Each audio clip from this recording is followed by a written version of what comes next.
Wow. Should I start again? This morning, as things happen, we are suffering a lot of traffic delays. Pro-Vice Chancellor Bernal was supposed to join us at this point with some words of welcome from the regional headquarters of the university in Jamaica. But unfortunately, he is also delayed in traffic, and he will join us at some point later on. And one of my own panelists, the person who is supposed to speak last, fortunately, is stuck in St. Augustine traffic, so we will see her in a little while. In the meantime, we'll proceed because we have a tight schedule. So my name is Jessica Byron. I am the director of the Institute of International Relations and its affiliate, the Diplomatic Academy at U.W.I. St. Augustine. Now, our institute's main business is teaching, training, and research into international relations, themes and issues, and an important mission that we have also is public outreach activities like this forum that aims to present a wide cross-section of perspectives and analyses, to inform our regional community, stimulate greater consciousness and understanding, and constructive engagement with the hemispheric and international environment. Now, Venezuela is a central player in our environment, and developments there have implications and raise important questions for all the societies in the hemisphere. Our panelists today will explore some of those issues. Before introducing the panelists, I would just like to take 1 second to emphasize our institute's sympathy and solidarity with all those who have suffered from the disastrous effects of Hurricanes Harvey, Irma, and Katia, and the recent earthquake that has happened in Mexico. Our hearts and our efforts are with you in the recovery process from these tragic events.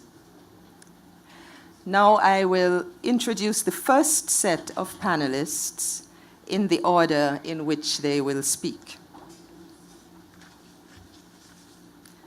First, I would like to introduce Mr. Andrei Serbin. He is Research Director of the regional think tank CRIES, based in Argentina, and he will be joining us virtually. Mr. Serbin works on the themes of foreign policy, security, conflict prevention, human rights, and regional integration. He is also a columnist for leading newspapers in Argentina and elsewhere. Our second speaker is Mr. Ivan Ogando Lora. He is director of the Dominican Republic's program of the Latin American Faculty of Social Sciences, FLACSO, an international academic organization dedicated to study, research, and education in the social sciences. In the past, he has served as Secretary General of CARIFORUM and also as Executive Director of the Free Trade Area of the Americas Secretariat.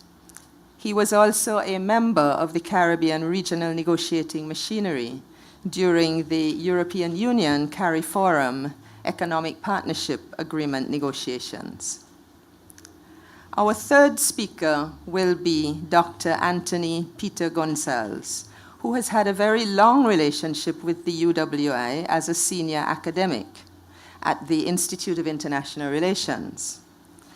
He has also served as acting and as interim director, and presently he is an honorary senior fellow with the Institute of International Relations. Dr. Gonzalez is an international trade expert who has served at the ACP Secretariat in Brussels and has also served as WTO representative for the Caribbean Regional Negotiating Machinery and as vice chair of the Smaller Economies Consultative Group in the FTAA negotiations. He continues to render consultant expertise to a number of regional, international, public and private organizations. And our final speaker in this panel will be Ms. Rochelle Nikhil. Ms. Nikhil has worked with refugees since 2008 in the United States and in Trinidad and Tobago. Since 2012, in her current capacity at the Living Water Community, Ms. Nikhil oversees refugee protection activities and urban programming for refugees in Trinidad and Tobago. And she's also involved in building partnerships with Caribbean and Latin American associates. So that is our lineup of speakers for this first panel, ladies and gentlemen. Each panelist has 10 minutes, and we will proceed without further announcement. We will try to provide the panelists with time cues. So at this point, good morning, Mr. Serbin. Over to you for the next 10 minutes. Well, good morning. Thank you very much. I'd like to start off making this kind invitation. It's a pleasure to be able to participate today. Also, I completely agree with the premise of 10 minutes, so we can have a good discussion afterwards. So I will try to keep it to 10 minutes. As I spoke with Professor Byron previously, I'd like to express a bit of what's going on in the Latin American or South American region, mostly trying to understand what are the country positions of some key actors in the region. I would start off by saying that the international context for Venezuela, as is today, is very different from what we saw in the last years of Chavez as president, which has meant that Chavez was able to create a very strong and solidified network at a regional and international level, which served as a sort of sustainment or support at international levels, trying to grant itself more international legitimacy and generalized support. In part, this was done because of oil resources provided by Venezuela that allowed him to support a lot of international initiatives, whether it be in the context of Petrocaribe, in ALBA, UNASUR, or other regional integration or sub-regional integration mechanisms. And these efforts were very effective in creating those networks of sustenance. But with the decease of Chavez and also with the drop in oil prices, is that we start seeing this major shift in the crisis in Venezuela. And on one side, we see, in regards to domestic policy, definitely a very marked economic and social crisis, in part based on the lack of oil resources due to that drop in international oil prices. Incapacity of government to increase the imports of essential goods such as medicines and food, and also the growing debt from previous years was also having difficulties to be repaid. This led also to prioritize payments of debt, which then therefore also decreased the imports of food and medicines and other basic supplies. But on the international level, what it has done is that it has limited Maduro's government's capability to act at a regional level. And this has been combined with another very important factor. There's a very strong change in the political map in Latin America. So the friendly governments that Hugo Chavez and then Maduro had in Brazil, such as the case of Dilma Rousseff or Cristina Fernández de Kirchner in Argentina, are no longer in office. And we find ourselves with Mauricio Macri in Argentina, who held throughout his political campaign a very strong anti-Chavismo discourse and was very openly critical of the human rights situation in that country. Similar situation in the context of Brazil. And a lot of his allies have been very outspoken in regards to rights relations in Venezuela and political instability in that country.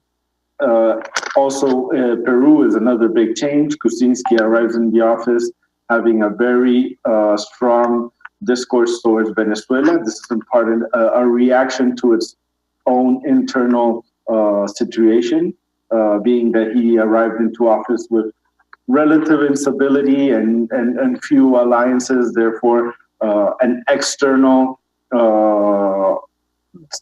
topic such as Venezuela was very useful for him to try and solidify his own position. And this has left him with Venezuela or Maduro with basically the allies in the context of ALBA, and even that is being corroded. I think that recent policies adopted by the new president in Ecuador shows that there's a decreasing, or there's an intent to stay a bit away from the more radical thoughts of other ALBA countries. And that's making him receive criticism from previous government, President Rafael Correa too. So when we combine that with also the incapability to financially sustain a lot of those policies, whether it's subsidized oil to Petrocaribe countries, or to be able to provide the resources to maintain the structures in the context of ALBA, UNASUR, or CELAC, these two combined lead to a contraction in Venezuelan foreign policy capabilities and leave us in this situation in which Maduro has to take a more defensive posture. He's just trying to defend very specific spaces, and he seems to be a bit under constant attack. This also, we have to see it from the other side, although a lot of these countries in the region are taking a more proactive and also critical discourses towards the government in Venezuela, their resources are also limited. So actions such as the creation of group of friends find themselves with a lot of problems regarding where can they be executed, how can they be supported, if it's not in the context of the OAS, as some have proposed, but believe it's not to be possible because of the conflict that Venezuela sees with the OAS, then in what context do we move forward with a group of friends or other dialogue processes that have been going on? So, and also, so a lot of the countries are finding themselves, a lot of the governments in the region are finding themselves in a position in which they were very openly critical. They took on a very strong discourse against Maduro's government, but now are finding themselves with very few tools in order to be effective in actually operationalizing those criticisms. And many of the efforts were aimed at, for example, the application of the democratic charter in the context of the OAS, and the Caribbean vote has been very difficult to break in that sense. Therefore, that hasn't moved forward. There has been relative success in the context of Mercosur through the suspension of Venezuela, although the reasons behind the suspension were political, yet the suspension itself was very technical. Therefore, that also shows some limitations to the capacity of the countries in the region to actually act upon the true political reasons behind these decisions, and had to end up depending on these technicalities. In the case of Mercosur, it had to do with Venezuela's lack of adherence to a lot of the commitments on the technical side to becoming a member of Mercosur since 2012, which they weren't complied with. Therefore, they used that in order to have that suspension, which was politically motivated, but it wasn't necessarily through a specific application of the democratic charter. So overall, and just to start closing up, what we see is a very contracted Venezuelan foreign policy with limited capabilities. A lot of the spaces it had created or supported throughout the years are now either weakened or not operational altogether. And there's a very important shift in the regional political map, which does not facilitate for it to create stronger partnerships or alliances with other countries in the region.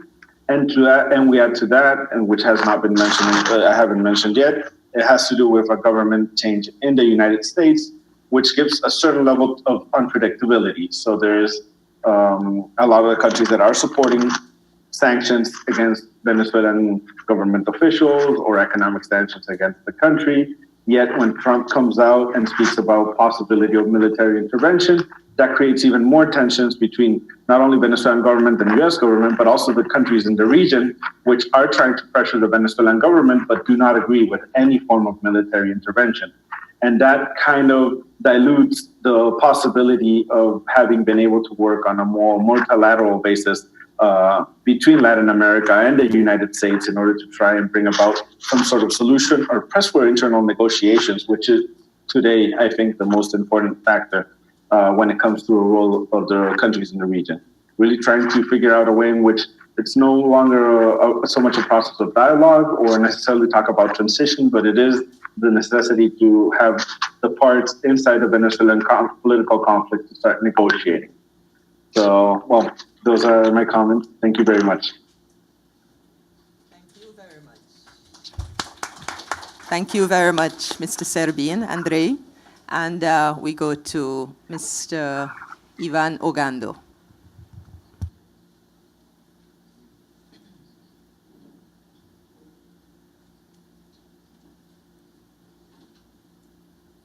You, Colin. And as I was requested, I will try to give a kind of an overview of the Dominican Republic perspective of the Venezuelan situation, having the Dominican Republic have significant social, cultural, trade, and economic ties with Venezuela. I will try to elaborate a little bit, and maybe further down in the debate, I can elaborate a little bit more. Venezuela and the Dominican Republic have close historical relations that goes back to the 19th century, when the founder of the Dominican Republic, Juan Pablo Duarte, was exiled and died in Venezuela there.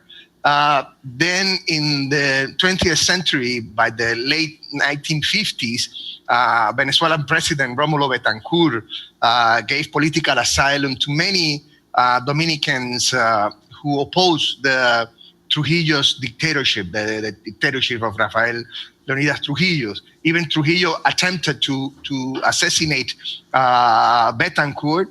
That attempt assassination failed, and that led to a series of OAS broke diplomatic relations with Trujillo and imposed an arms embargo to the country. Later in the 60s and 70s, many Dominican nationals migrated to Venezuela as a result of the economic bonanza of the oil industry there. And in the 70s and 80s, there were very close relations between political leaders of Venezuela, such as Carlos Andrés Pérez and José Francisco Peña Gómez in the Dominican Republic, in the context of the Internacional Socialista, basically, and social democracy, democratic parties. And that it's a very important issue because that in sort of way also conditioned the relations of Venezuela with the Dominican Republic once Chavez came to power. Chavez lived in the Dominican Republic for a short period of time in the 1980s. And when Leonel Fernandez from the Dominican Liberation Party, PLD, was empowered from 1996 to 2000, he received Chavez while Chavez was still a presidential candidate in his early stage of his presidential campaign. And that marked the beginning of a very strong relationship with Chavez with the PLD. With the PLD party in the Dominican Republic, in which Leonel Fernandez was president. Also, basically, once Chavez assumed power in 1999, that marked the beginning of a very strong relationship. And as President Chavez had always a very active contact with the Dominican Republic, agreeing to concessional financing of oil, providing disaster relief, and asking little tangible in return at that point. Then when after Fernandez left office in the year 2000, the PRD, the Dominican Revolutionary Party, in the opposition, came to power. And at the beginning, the relations with Chavez has its ups and downs in the period of 2000-2004, basically. And this government, headed by Hipólito Mejía, there were some issues because the PRD, as I mentioned, was very close to Carlos Andres Perez and the opposition in Venezuela. So basically, in 2003, in the middle of an economic crisis in the Dominican Republic, tensions raised when Chavez suspended shipments from about 110,000 barrels of oil a day after he accused the Dominican government of the PRD for conspiring with Carlos Andres Perez to overthrow his government. So basically, right in the middle of an economic crisis, Chavez came up with this accusation. He never offered any evidence to support his charge, but basically it shows the in sort of a way the middling of Chavez in Dominican Republic internal political relations, because that was close to the 2004 election when Leonel Fernandez, his friend from the PLD, won the elections and came to power for the second time. So immediately Leonel Fernandez assumed in August of 2004, the political relation changed, and Chavez came to the Dominican Republic in November of that year. And during that visit, he signed a bilateral oil financing agreement with the new Fernandez government to face the energy crisis at that moment, and also to ease the severe financial pressures as he was negotiating. Fernandez was negotiating with the IMF. So basically, you see the difference of the approach depending on the governments and the political party in power in the Dominican Republic. From then on, Chavez's most significant effort in the Dominican Republic was his oil diplomacy, providing financing for oil, concessional terms, even before Petrocaribe, which was established in June 2005.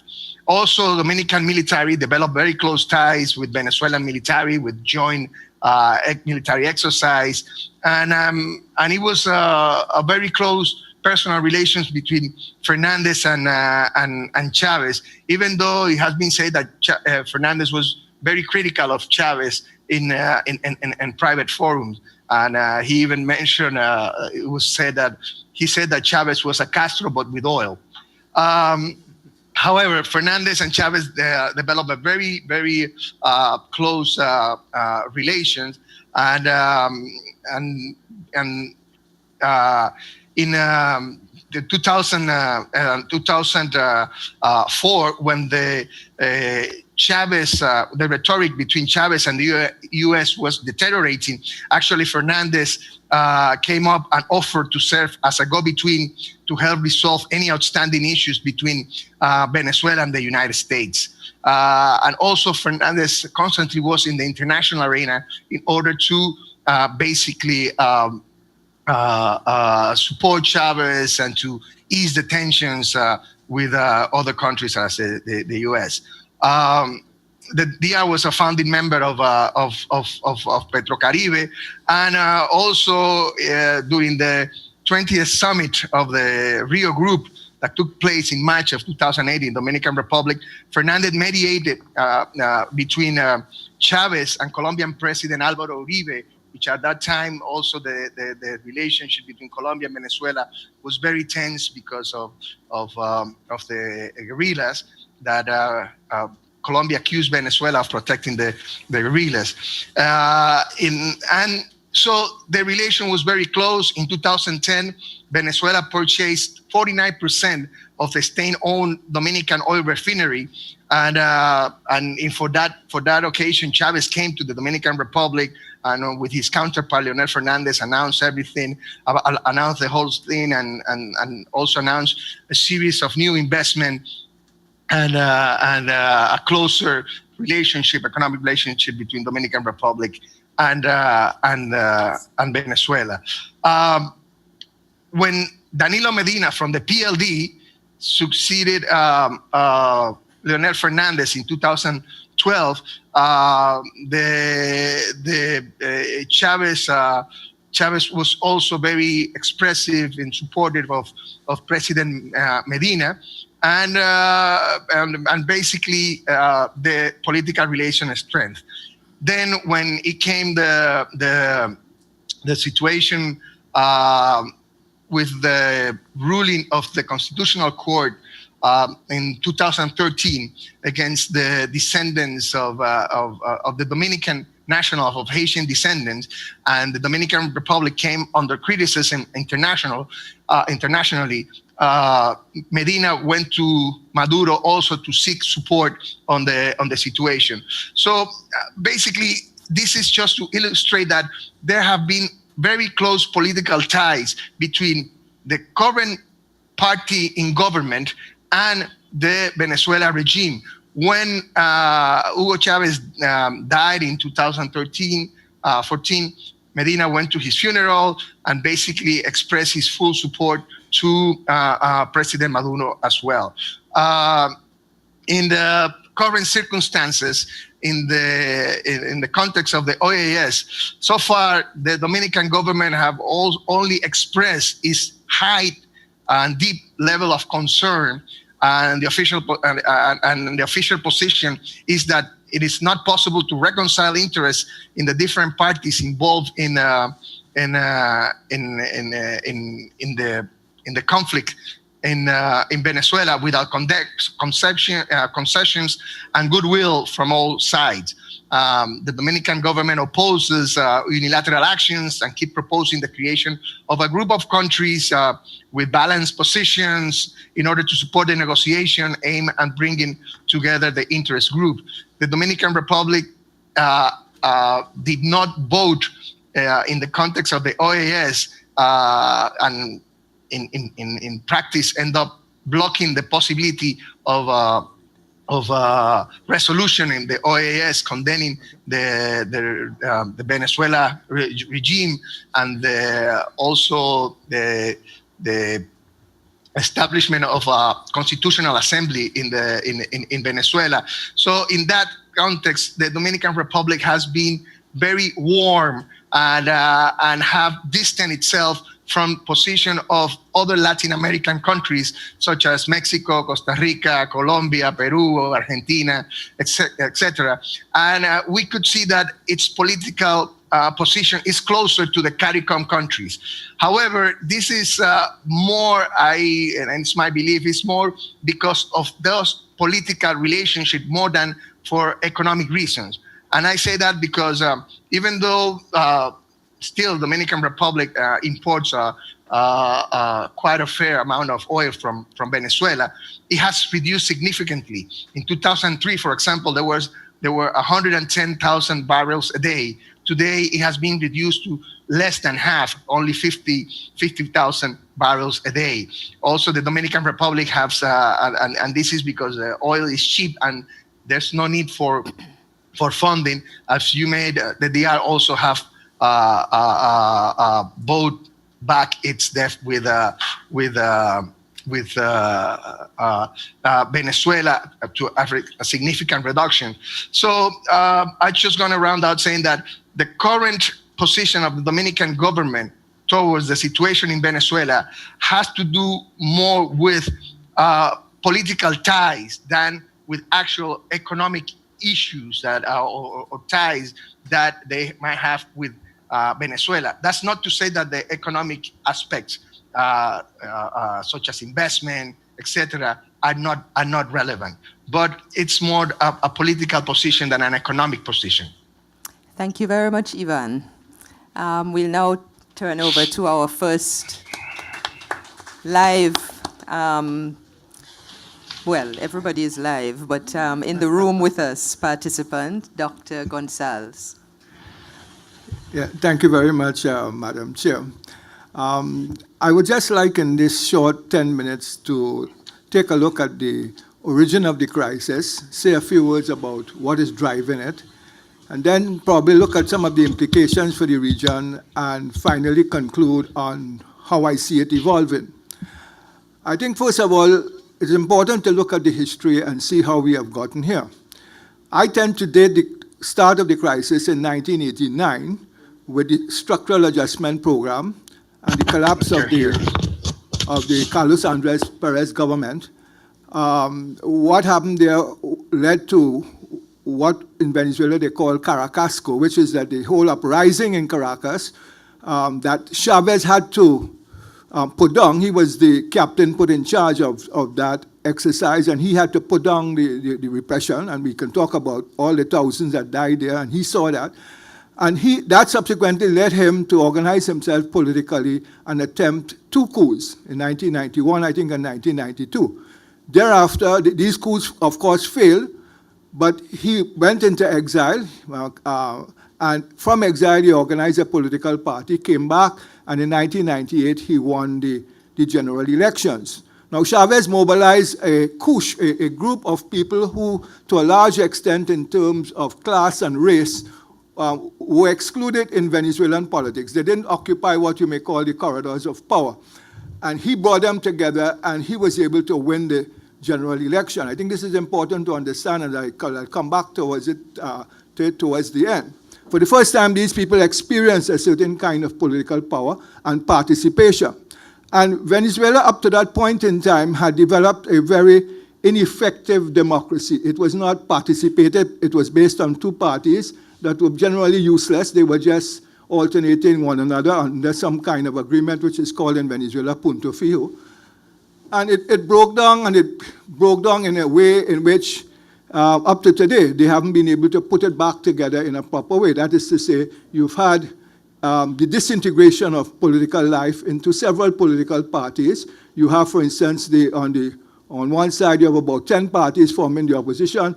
On the Chavez side, you have another 10. Chavez was probably the only person that was able to bring together a solid group, and that was able to organize a government with some kind of meaningful stability.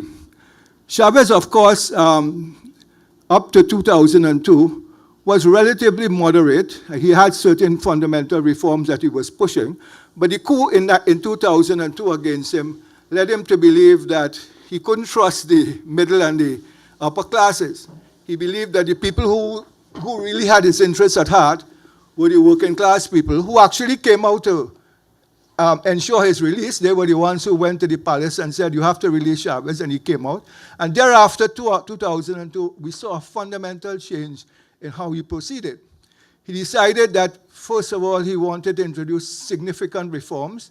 He started, first of all, by trying to strengthen the powers of the executive. He introduced these, what you may call executive powers, that is, you can rule under emergency decree. He changed the term of office from 7 years to you can run endlessly. He also introduced the military intergovernment in a way which is unprecedented in Venezuelan history. He put them in charge of a number of the government departments. Today, a number of them, I can't remember the figure, but it's a pretty high figure. They run they are governors in the various state provinces, and they run a lot of the government programs. So the military is seriously in power in Venezuela, and some tend to think that it is in fact a de facto government that is really the military. It's an interesting point of view. People have written on this, and it is important to look at it. Now, with the passing of Chavez and Maduro coming to power, you had a significant change in that Maduro doesn't have the charisma as Chavez, and he wasn't able to hold together, he's not able to hold together the society and the coalition as Chavez did. Of course, one has to take into account, and I think Andres mentioned that, which is that the prices of oil went down, and Chavez, to some extent, lived under what you might call oil hubris. He tended to believe that Venezuela was an oil power. It had the second largest reserves in the world, and as such, he would have resources endlessly to do all that he wanted to do. Now, that collapsed under him, and what it showed was that he was kind of delusionary, in that right after his death, we began to see the sharp fall in oil prices, which has led us into the current crisis. So Maduro has been left a legacy of failure to some extent, and this is what I wanted to point out. The crisis didn't even start with Maduro. It started even before Maduro. And he has tried, in a way, to hold on to power in a very strange way. I tend to think that the best explanation of this comes from looking at what they call the competitive authoritarian model, which is to say that you keep a kind of open society, a kind of semblance of democracy. And at the same time, you consolidate authoritarian power. So you have elections, you may rig the elections, but at the end, you can say you have elections and you have some semblance of a free press, or you have some semblance of freedom of movement. But as the crisis deepened with the decline of the oil price and the inability to really supply the basic amenities in the society, what we saw was that the opposition leading protests all on the streets, to the point where it was very difficult for Maduro to sustain himself in that situation. He resorted to a number of tactics, which is to try to strengthen his power, and he did that by essentially placing his own people in the Supreme Court, by destroying the National Assembly, replacing it with a Constituent Assembly, and repressing the opposition in terms of jailing opposition leaders and persecuting certain other opposition individuals. Now, this has led to a terrible situation in terms of the social fabric, but essentially this is how he was able to, or he's still able to hold on to power. And as I shall argue later on, for instance, I tend to think that model has worked relatively well for him, and he will continue to use it. And I will give my reason for this. Let me say basically that what they have created in Venezuela is a very strange situation where the state has excessive powers, where a number of negative factors have emerged, things like organized crime, narco-trafficking, and so forth have emerged. Not necessarily, some say it is the position of the state itself to promote criminality, to promote crime, because this is a kind of Marxist way of trying to destroy the middle classes and the upper classes. You equalize the society by using criminal activity. Of course, the government uses criminal activity to some extent, because you find that they use these collectivos, they arm them and so forth. But I'm not sure exactly if it's true to say that it's a deliberate policy. But organized crime is there, and it feeds on that situation, which has to do with the black market and all the other opportunities for organized crime to feed. This has implications for all of us in the region in terms of Venezuela being a hub of crime. We see the consequences of it in terms of the trafficking of arms, human trafficking, piracy, and all the other negative effects which we could go on to in the discussion. So the process of disintegration in Venezuela has very serious negative consequences for us. How long this would last or how things would evolve, I tend to think that to some extent the military is holding in Venezuela up to now. And it is holding largely because in the way in which Chavez has restructured it, he has decentralized it. With the help of the Cubans, he has made it very, very difficult possibly to have a coup against the government. And as I said, the military are the ones who are in a way de facto in charge of things in Venezuela. You also have the army being very instrumental in terms of determining a number of things in the provinces and so forth. And as a result, they are holding the society together in a strange way. This is unprecedented in Venezuela. Normally around this time in Venezuela, you would get a coup. But the military is still there. It is a kind of what you may call a people's army, because Chavez indoctrinated the army to be on the side of the masses. So you have a new kind of army that has been formed, which believes that its role is to defend the people. It has been strengthened. It has been equipped with a lot of Russian equipment, and it is relatively strong.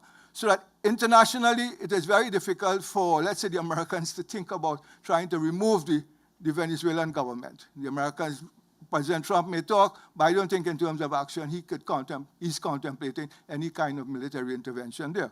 So in a sense, I tend to believe that the situation will evolve. The opposition is not strong enough in terms of their support from the working class people. And this is the basic problem I was alluding to earlier. You have that kind of polarization in Venezuela, which has made the opposition pretty weak, because the working class people, even though many of them now have been leaving the Chavez government, it is not clear that they are coming over to the opposition. That is, they want change, but they don't want change in such a way that they find themselves back in the old model. So a lot of them are on the sidelines waiting to see. So that I don't think, given the international situation, given the regional situation, as you see the failure of the OS, the inability of CARICOM to have a position, all of these things in my way do not lead me to believe that the regime will collapse immediately. I think they will muddle on. They will continue to use that venue of democracy. They have promised to hold regional elections in the next month, something which they had postponed for almost a year. And the opposition has bought into that, which to some extent has killed street protests, so that they will keep going like that until 2019, I believe, when the general elections will be held, and then we'll see thereafter how things would emerge. But let me stop there, and I will take up any points during the discussion. Thank you.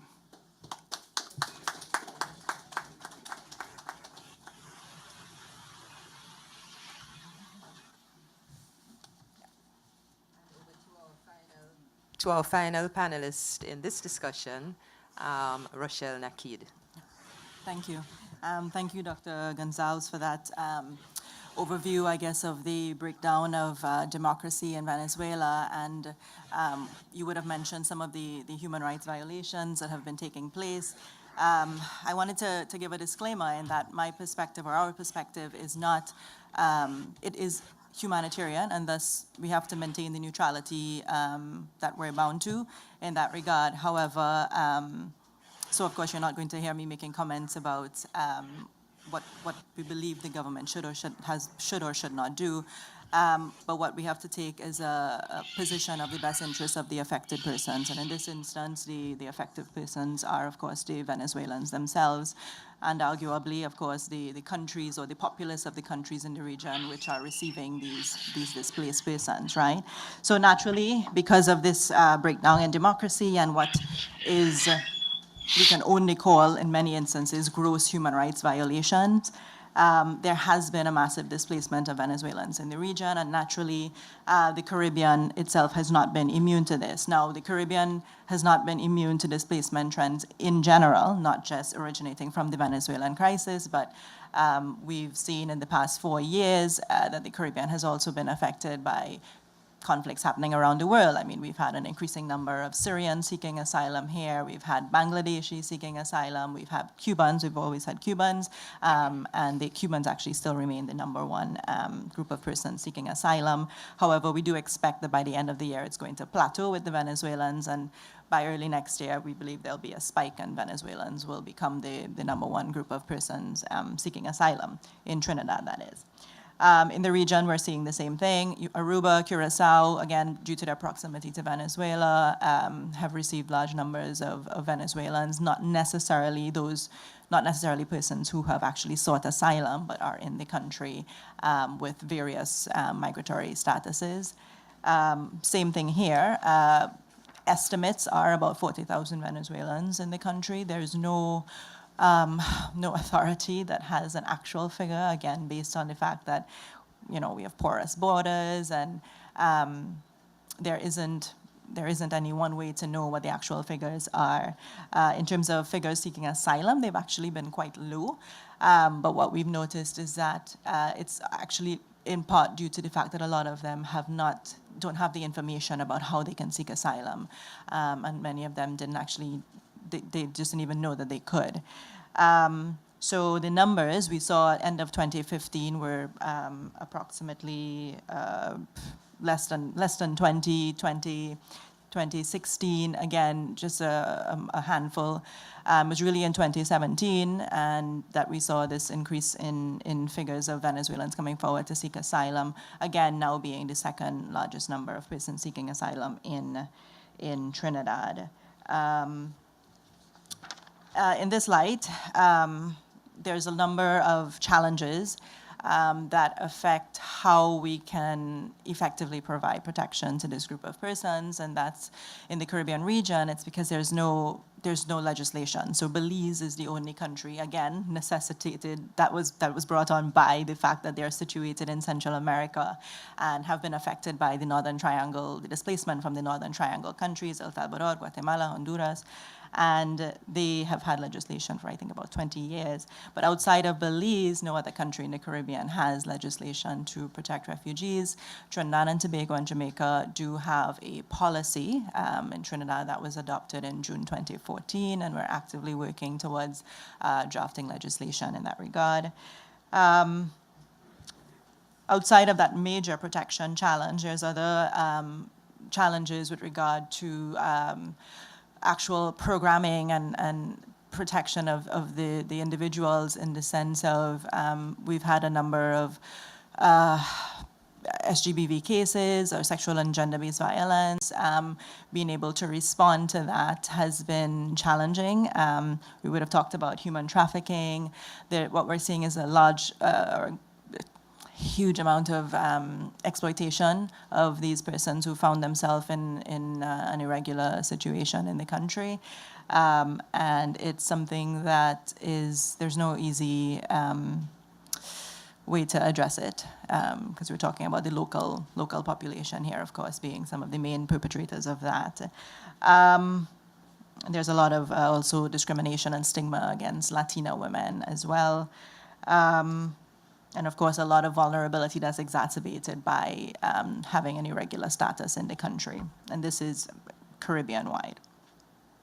So thinking about what state obligations to protection would be, we're bound, without legislation, we're bound to the 1951 Convention relating to the status of refugees. And this convention has basically three broad humanitarian aims. So the first is to ensure that states that have acceded to the convention can in fact provide safe refuge to persons who have genuinely fled their home to escape persecution. And just to clarify, per Article 1A of the convention, a refugee would be someone who has a well-founded fear of persecution, and that persecution has to be based on one of 5 protected grounds: race, religion, nationality, political opinion, or membership of a particular social group, and they have to have not been able to avail themselves of the protection of their state.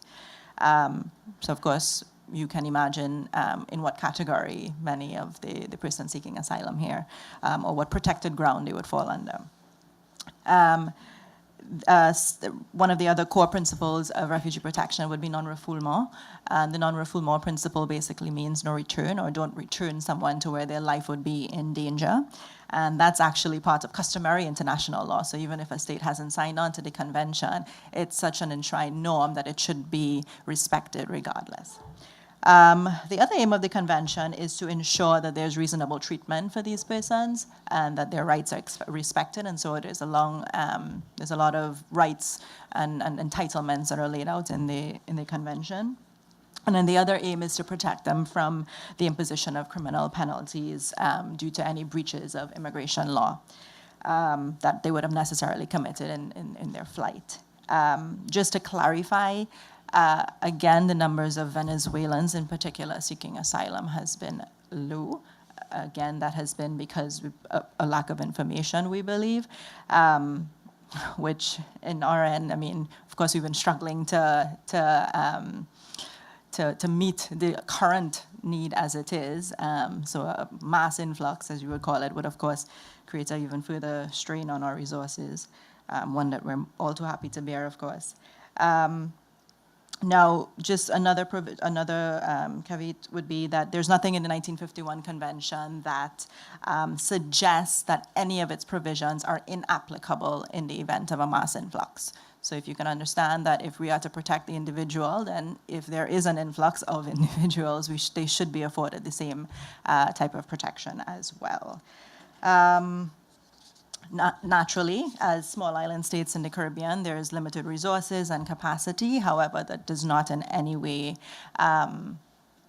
mean that we are not to maintain our moral obligations and our legal obligations to protect.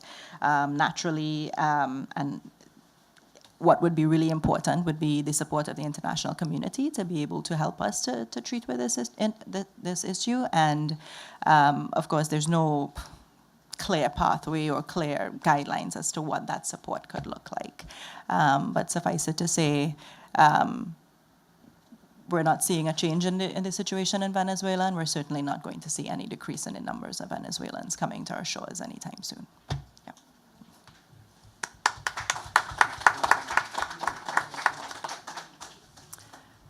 Thank you very much, Ms. Nakid. Well, I think we've had 4 very rich presentations that must have given everybody lots of food for thought and food for questions or comments. Now we are going to start the discussion part of the morning's proceedings. And I just want to remind people of the procedure for asking questions. Anybody can ask a question or make a comment, but I'm just going to appeal to you to make your question or comment as concise as possible.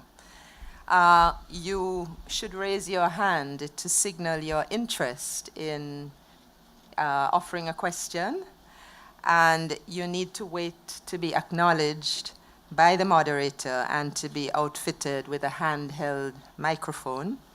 And you are asked as well to begin by identifying yourself, your name, your designation, whatever that is, and then proceed to ask your question. We are hoping that we can have 2 rounds of questions, maybe 3 if we are lucky. We should have about 30 to 35 minutes. And I'm going to take about 4 or 5 from the audience here, and we are also expecting that there will be questions coming in from our overseas audience. So we'll start with about 4. I can see 1 hand up already. 2? Okay, right. Well, let's wait until the microphone comes. That gentleman. Thank you very much. My name is Ozzy Warwick. I'm the Chief Education and Research Officer of the OWTU and General Secretary of JTUM. You didn't say exactly how many minutes we have, so I'll try to keep it as concise as possible, okay? I think it's interesting that the organizers chose this date, the 12th of September, because it is exactly 1 day after the 44th anniversary of the US-backed brutal, bloody coup d'etat which removed the progressive Salvador Allende out of Chile. I do not know how many people realize that. And therefore, sorry? Yeah. Be precise. Precision. Yes. Okay. Therefore, from our perspective, which is the perspective of the progressive movement, is that we stand in solidarity with the Bolivarian Revolution. We believe that the achievements of the Bolivarian Revolution is important. We also reject the notion, which was suggested earlier, that there is a collapse in democracy. I myself was an international observer at the general elections in 2015, I believe, and we have also someone who was an international observer at the last elections of the Constituent Assembly. We stand there because we have seen the intervention of imperialism in this region. Dominican Republic in 1965, Grenada in 1983, Haiti in 1916, and we can go on. We believe that in this moment in human history, what is required is an alternative. And what the Bolivarian Revolution provided was an alternative. And what we see is an attempt to remove that alternative, as was done some 44 years ago in terms of Salvador Allende. So I know you want me to keep it very tight, and I'll probably come back again. So my question, therefore, to the panel is, do we not see similarities in terms of the approach to Venezuela that, as we saw some 44 years ago in the approach to Chile to remove a progressive, democratically elected government? Thank you very much, sir. The gentleman next to you had your hand up, didn't you? Yeah, Vincent Cabrera. I am here as a representative of the Joint Trade Union Movement. And from an ethical point of view, let me declare my bias. I am pro the process that is going on in Venezuela now, and I make absolutely no apologies for that. I will begin with the question, and this is to Dr. Gonzalez, I believe. Given the situation in Venezuela and the beginning of what seems to be a bit of economic embargo emanating in terms of the U.S. policy, do you see any parallels with Cuba, the destabilization that has gone on in Cuba? And in terms of the Constituent Assembly, is it really a creature of Maduro, or is it not part of the Venezuelan constitution as exists at present and existed even before Maduro. And also, if I may make a statement, I saw recently on CNN where they were discussing about this Russian interference in the last US elections. They published a list of countries in the region in which their general elections were interfered with by Washington. And there was I trying to see, well, let me see if Trinidad and Tobago is there.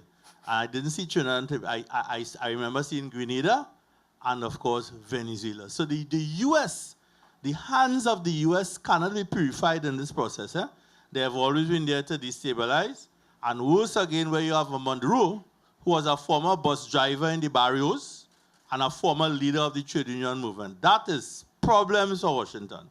And I just wanted to make that comment in the context of the question that I asked. Thank you very much. Thank you, sir. There's a hand up on this side.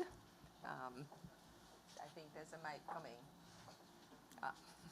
Well, you will end up with two mics. Maybe keep that one on that side. Thank you. My name is Minnie Tambi. I'm a postgraduate IR student and also a hopeful MSc in political science due.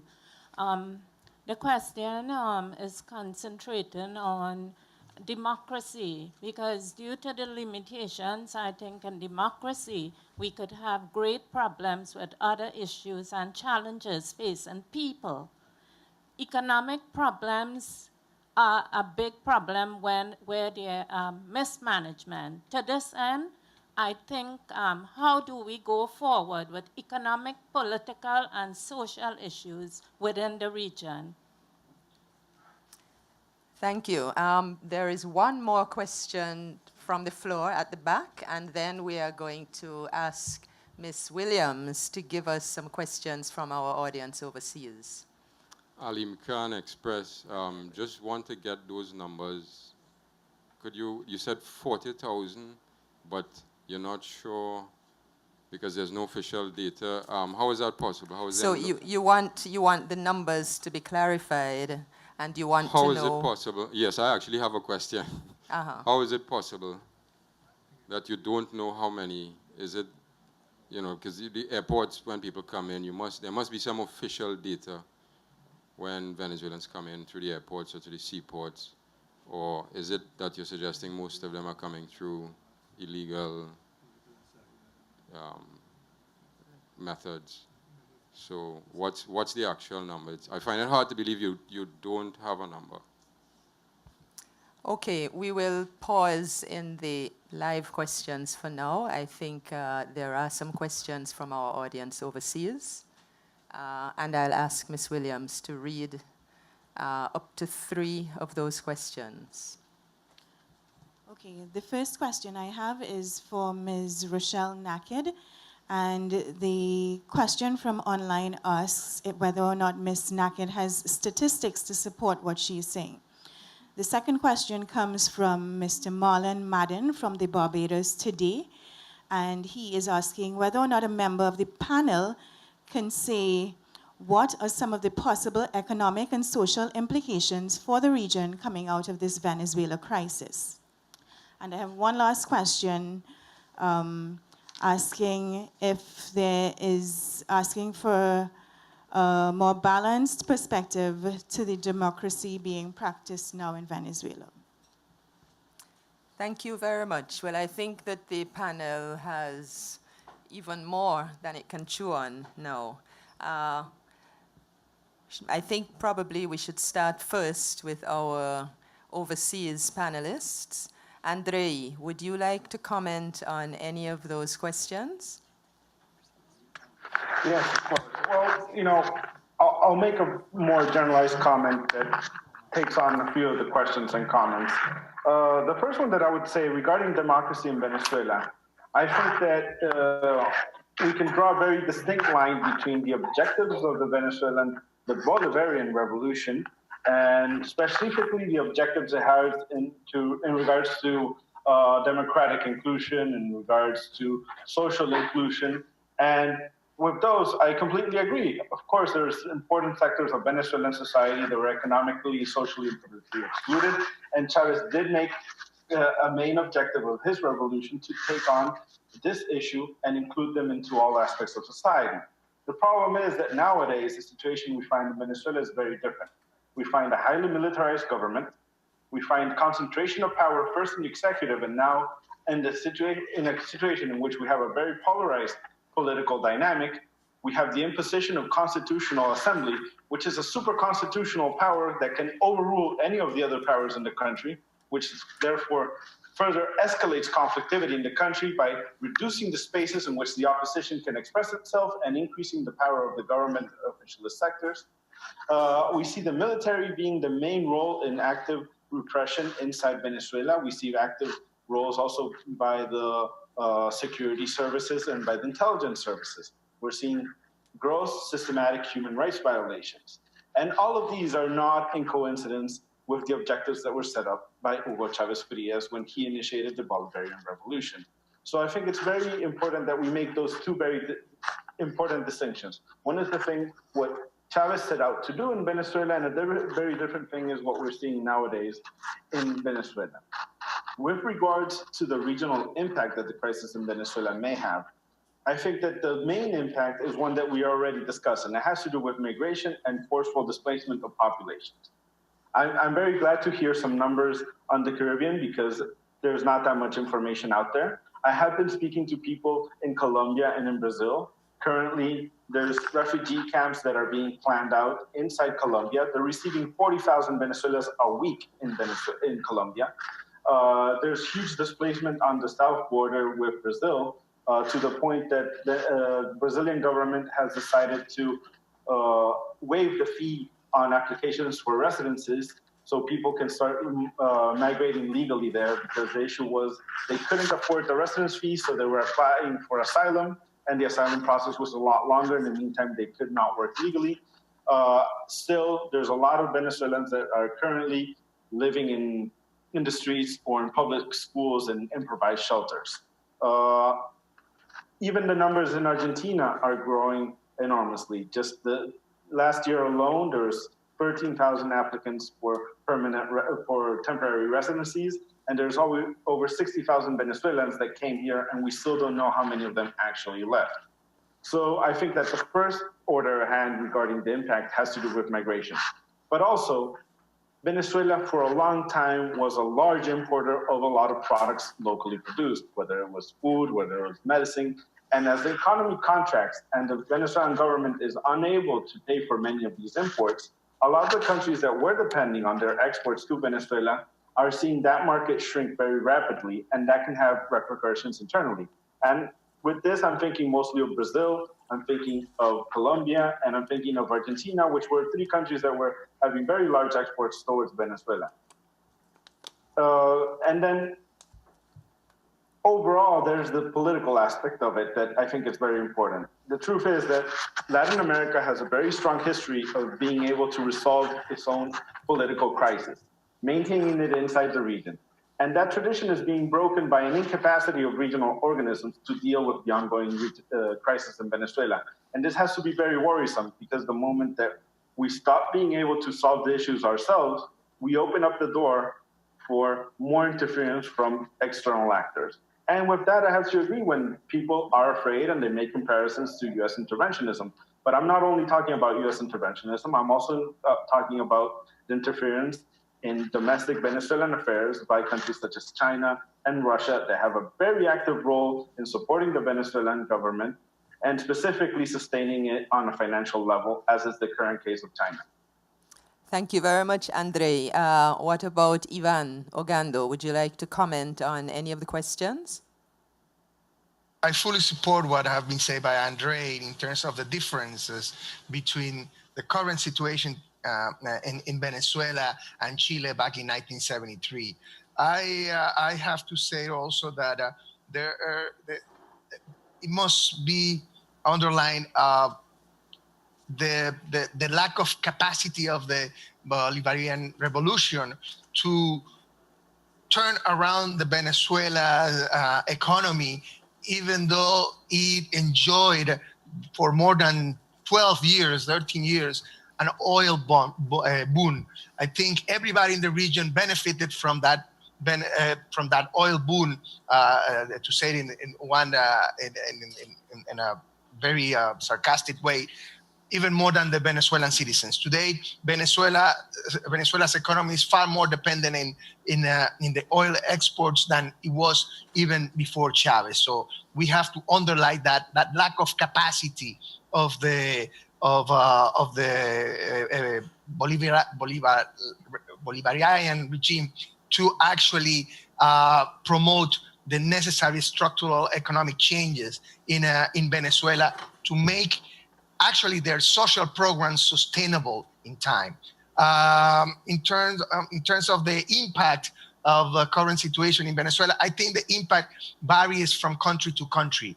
I think some of the smaller countries in the region that are still very dependent on Petrocaribe will certainly be suffering more as Petrocaribe, the facilities will shrink as a result of the financial crisis in Venezuela. Other countries have moved on a little bit and the impact will be not that significant, such as Dominican Republic or Panama or even Jamaica, that have reduced their imports of oil from Venezuela.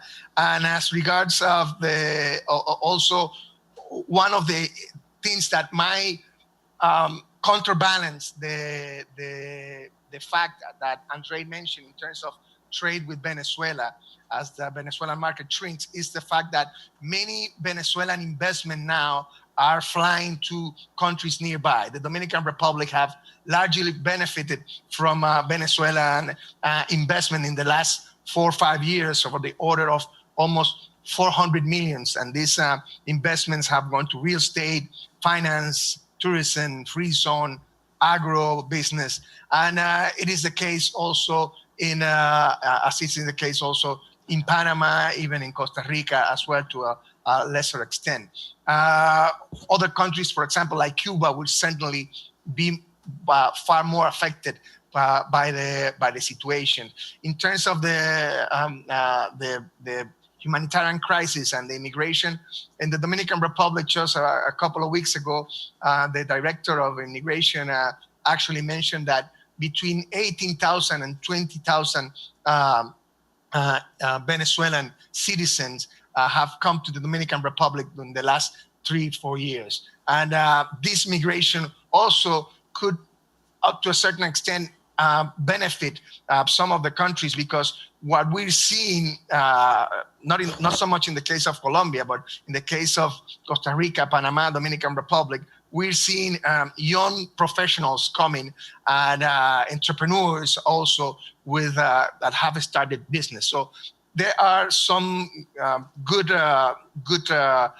effects or positive effects, or relatively positive effects that might counterbalance the negative effects caused by the situation in Venezuela. But again, that will differ from country to country, depending on the size of the country. Thank you, Ivan.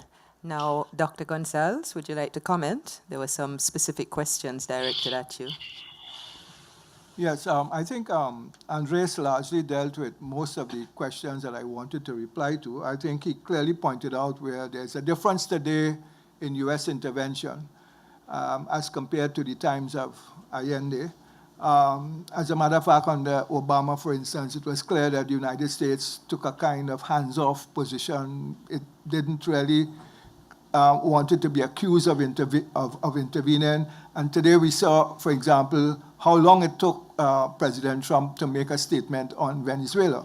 I think this has to do something with the changing approach of the United States and the belief that, the United States has to be much more selective in how it intervenes. It does not mean, however, that the United States is not constantly involved in these countries. Like most other countries, China and Russia, they have interests and they're going to try to influence an election and so forth. That will be there. But the old traditional big stick thing, I think to some extent has changed.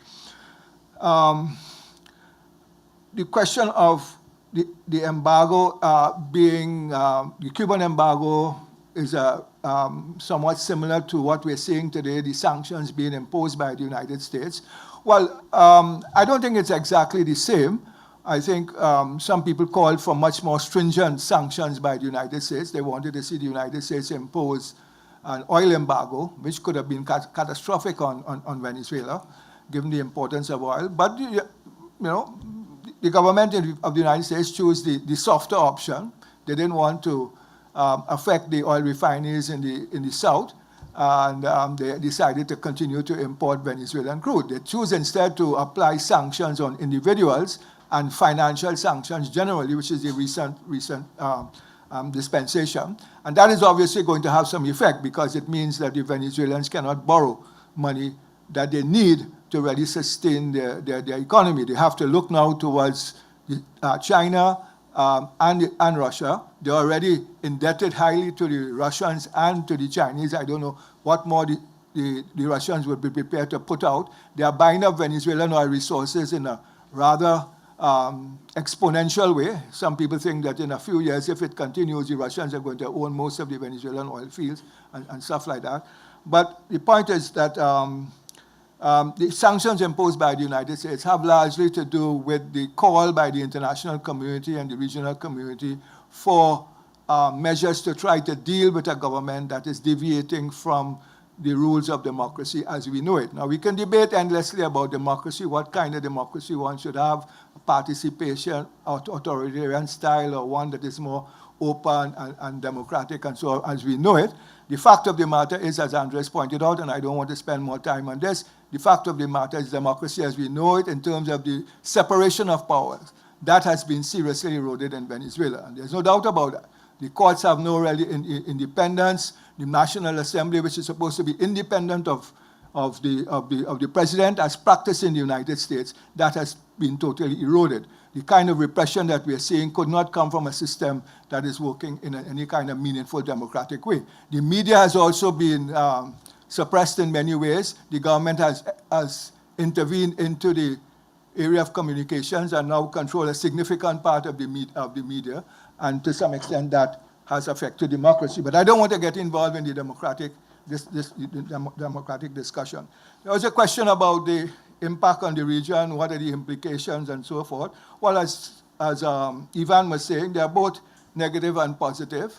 In a perverse way, we can say that, as Ivan was pointing out, the fact that rich Venezuelans come to these shores and they bring a lot of their capital, they have been fleeing with their capital to various parts of the region, Panama, Colombia, the United States, and so forth, Dominican Republic. Some of them have come here, and we have observed that here in this country. I don't know how to quantify it, and I don't like to consider that a positive effect because it's negative in Venezuelan terms and so on. It's not capital moving to invest normally as we know it. It's people running with money and trying to stack it over here. But that has been one aspect. We have also, as he pointed out as well, the skill aspect, the professional aspect. A number of skilled people have been moving. These are the people, the entrepreneurial people, the professional people have been moving, and to some extent, you can get skill as the Colombians have garnered, Panama as well, and so on. You get a number of skilled people. The negative side is much more significant as I see it, because what you're getting is a spillover of a lot of organized crime, a spillover of drug trafficking. Venezuela is the largest supplier of drugs to the United States. 80% of the drugs that go into the United States come through Venezuela. There are 3 major drug routes that come through Venezuela, right now up to the United States. 2 parts very close to Trinidad. And what we are seeing, for example, in this country, to some extent, is a result of that is occurring right here. And if it is true, I don't have any evidence of it, if it's true that this is state-driven, and it's controlled at the highest level, then you have a very serious problem on your hands. We could discuss that a bit later on because this is something, it is claimed that the government is involved with, or arms of the government are involved with FARC, the Zetas and the Sinaloas and all these things from Mexico, all these groups are inside Venezuela, working with the state, arms of the state, and they are moving these drugs up to the United States. So you're dealing with a pretty serious problem. Our colleague mentioned, for example, the question of human trafficking. That is a very serious problem in Venezuela. The United States has pointed it out, and we are seeing some of the consequences of that here. So I could go on a bit with the negative aspects. We know what they are, and I think we as small states, we have to see Venezuela as a national security threat. Venezuela says to the United States, we are not a national security threat to you. The United States has labeled Venezuela a national security threat, but we as small islands, I think we have to look at Venezuela as a national security threat. I think, Madam Chair, this is basically what I wanted to say, I think, in terms of the questions that were asked. Thank you. Thank you. Ms. Nikhil? Yeah, thank you. I think just to add on to in terms of negative impact in the region, the state of Roraima in the north of Brazil, for example, has declared a state of emergency, being unable to cope its healthcare system, education, everything with the influx of Venezuelans. So it's something that as small island states and as numbers continue to grow that we need to be conscious of as well and considering our own limited capacity. Someone asked a question about numbers. I'm not at liberty to give anything generally before 6 months. However, I believe up until May was publicly available, but again, it's not very reflective. One, because numbers have doubled since then. Two, because we currently have a backlog due to our processing capacity being limited, and we're probably going to have a backlog for a while. As of May, I can give you the total number of asylum seekers and refugees. It was 671, again, doubled by now. As of May, there were only 149 Venezuelans seeking asylum, and 15 of them were actually recognized as refugees. Again, considering the other figure that I gave of an approximate number of 40,000 Venezuelans in the country, naturally not all of them would have claim for asylum or would in fact claim for asylum. But someone questioned that figure. That figure is actually the state-given figure. But again, bearing in mind it's a 20-minute pirogue ride from Icacas and a swimmable distance, and again, very porous borders, there is really no way to give an actual figure.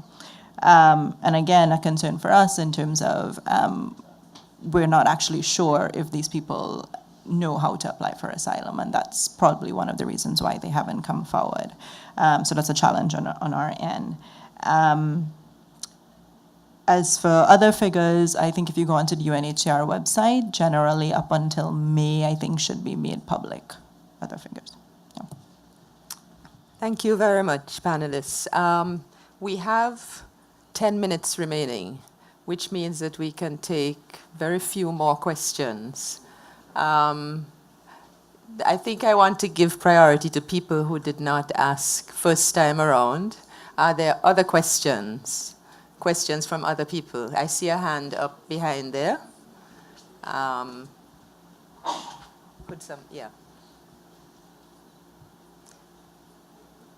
Please go ahead. Good morning. Urvashi from CNC 3. I was very interested in Dr. Gonzalez's contribution. He said we should be aware of a national security threat.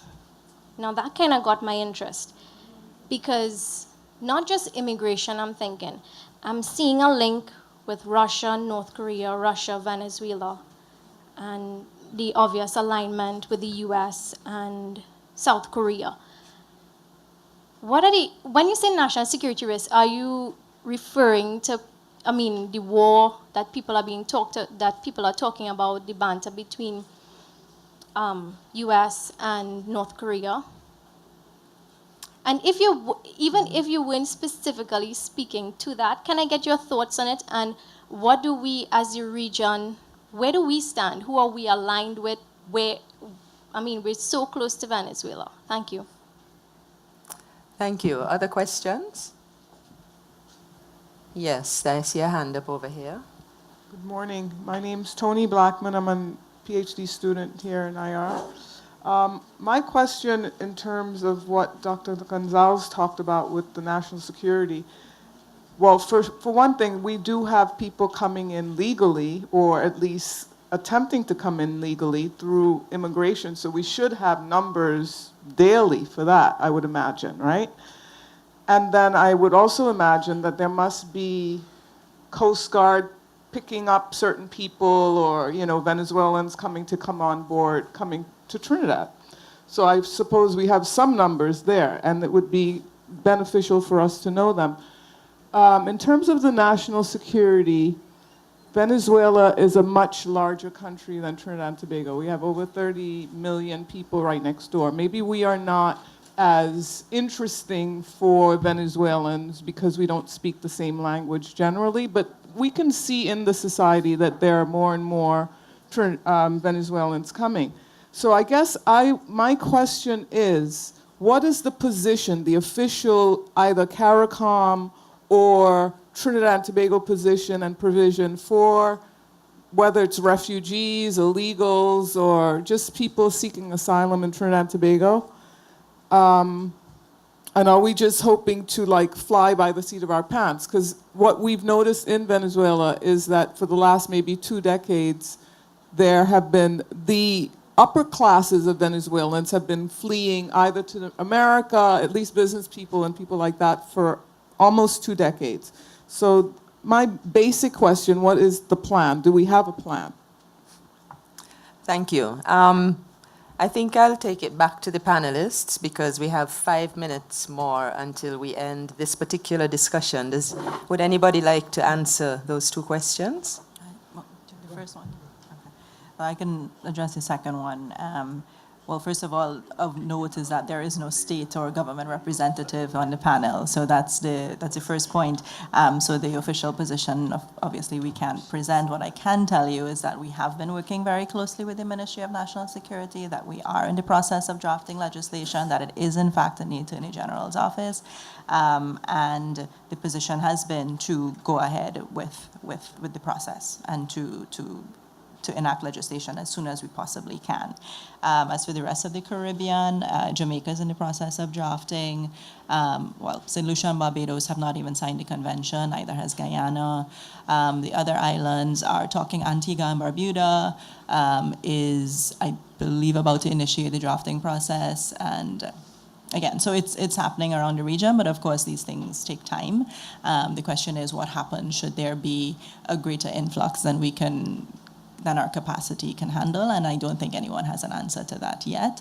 We did have a contingency planning workshop at the end of December, and we're still in the process. I guess that's been a bit delayed, but there are things happening, not all of which we're at liberty to discuss. Yes, quickly, let me just explain what I mean by a national security threat. Crime has grown by leaps and bounds in Venezuela. Today, 25,000 people are killed annually in Venezuela, 84 every weekend in Caracas or more. Guns are in the hands of thousands of people. It is estimated that over 1,300,000 people have guns or not have guns who are not registered. Okay. The country is producing guns. It has organized with the Russians. It is producing a factory of guns, the Kalashnikov, or however you call it. They produce those in Venezuela. If you notice, for instance, that under the Chavez regime, there has been a significant rise in crime and organized crime in Venezuela. There was always organized crime. The mafia was there. The Italian mafia were always there and things like that. But it has grown by leaps and bounds. It is not passing strains that at the same time, over that same period, crime has grown significantly in this country. And I think we need to wake up and smell the coffee, right? If you check, for instance, what goes on in terms of the movement of drugs, and we know that with the movement of drugs, there's also the movement of guns. We can see, for instance, that there must be some sort of links there that allow certain sections in Venezuela to be able to get their drugs out to other parts of the world. And they send drugs to various parts of the world, to West Africa, Europe, as well as to the United States. We have to also take into account, as the Colombians have been experiencing, that with migrants come a number of problems, right? Migrants are used as drug mules. Migrants are exploited for human trafficking. Right? Migrants bring all sorts of problems. If they are not monitored and checked properly, they bring all sorts of various things into the country. I was reading not too long ago where they kidnapped a Trinidadian in Venezuela. A Venezuelan came to Trinidad to collect the ransom. He went into Lavantil and he was killed. Now, a lot of things are happening and we are not probably very aware of them. And this is to say that things are going on and we either do not get the information or we're not even properly informed by the government. So there is a threat in terms of a whole series of things that are coming. from narco trafficking, from gun smuggling. We know, of course, the selling of guns in the country for food. The Colombians have the same experience, and it is also developing in this part. I think people have mentioned that here. I haven't had any personal experience of that, but people have mentioned it. There are a number of other links probably between gangs here and gangs in Venezuela that we have to stand up and take note of. I don't know to what extent that has been properly researched and so forth, but it's something that we need studying. Smuggling, for example, we know about piracy. The Ortiz, for example, has been experiencing attacks from pirates here. They have had to call on the Coast Guard to give them special assistance, and it's growing. As people don't have food and they're operating in that kind of situation, you're going to get these kind of attacks. They're going to increase significantly in the years ahead if the situation continues to worsen. So in sum, and not to take up too much time, we have a problem on our hands, and we need to sit down and look properly at it and see what we can do about it. My view is that basically we are aware of something happening outside there, but we haven't really properly sat down and looked at it and see what we have to do about it. Thank you. Thank you very much. Before we end, I would just like to ask Andre Serbin and Ivan Ogando if they have anything further to add. Not more than 1 minute each, please.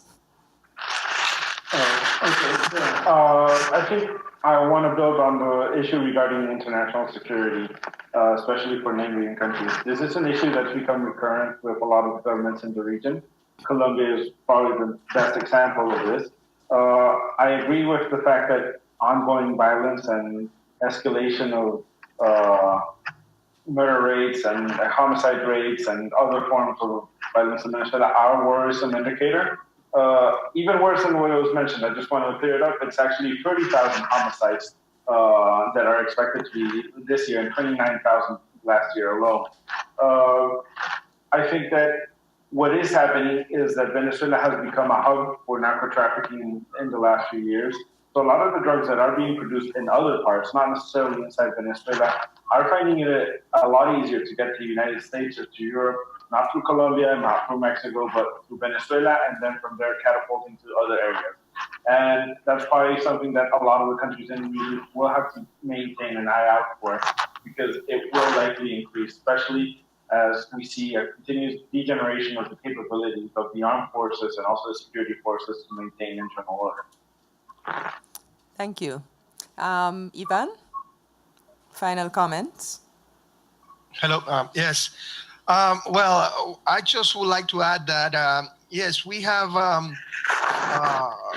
underlined a series of issues that the Venezuelan government have carried out in the last few years. But also, I would like to point out that the opposition in Venezuela also has not shown the capacity to present a united front, an alternative proposal that could be feasible, and that have complicated things further. And at this point, it's not very clear what the light at the end of the tunnel, when we will see the light at the end of the tunnel.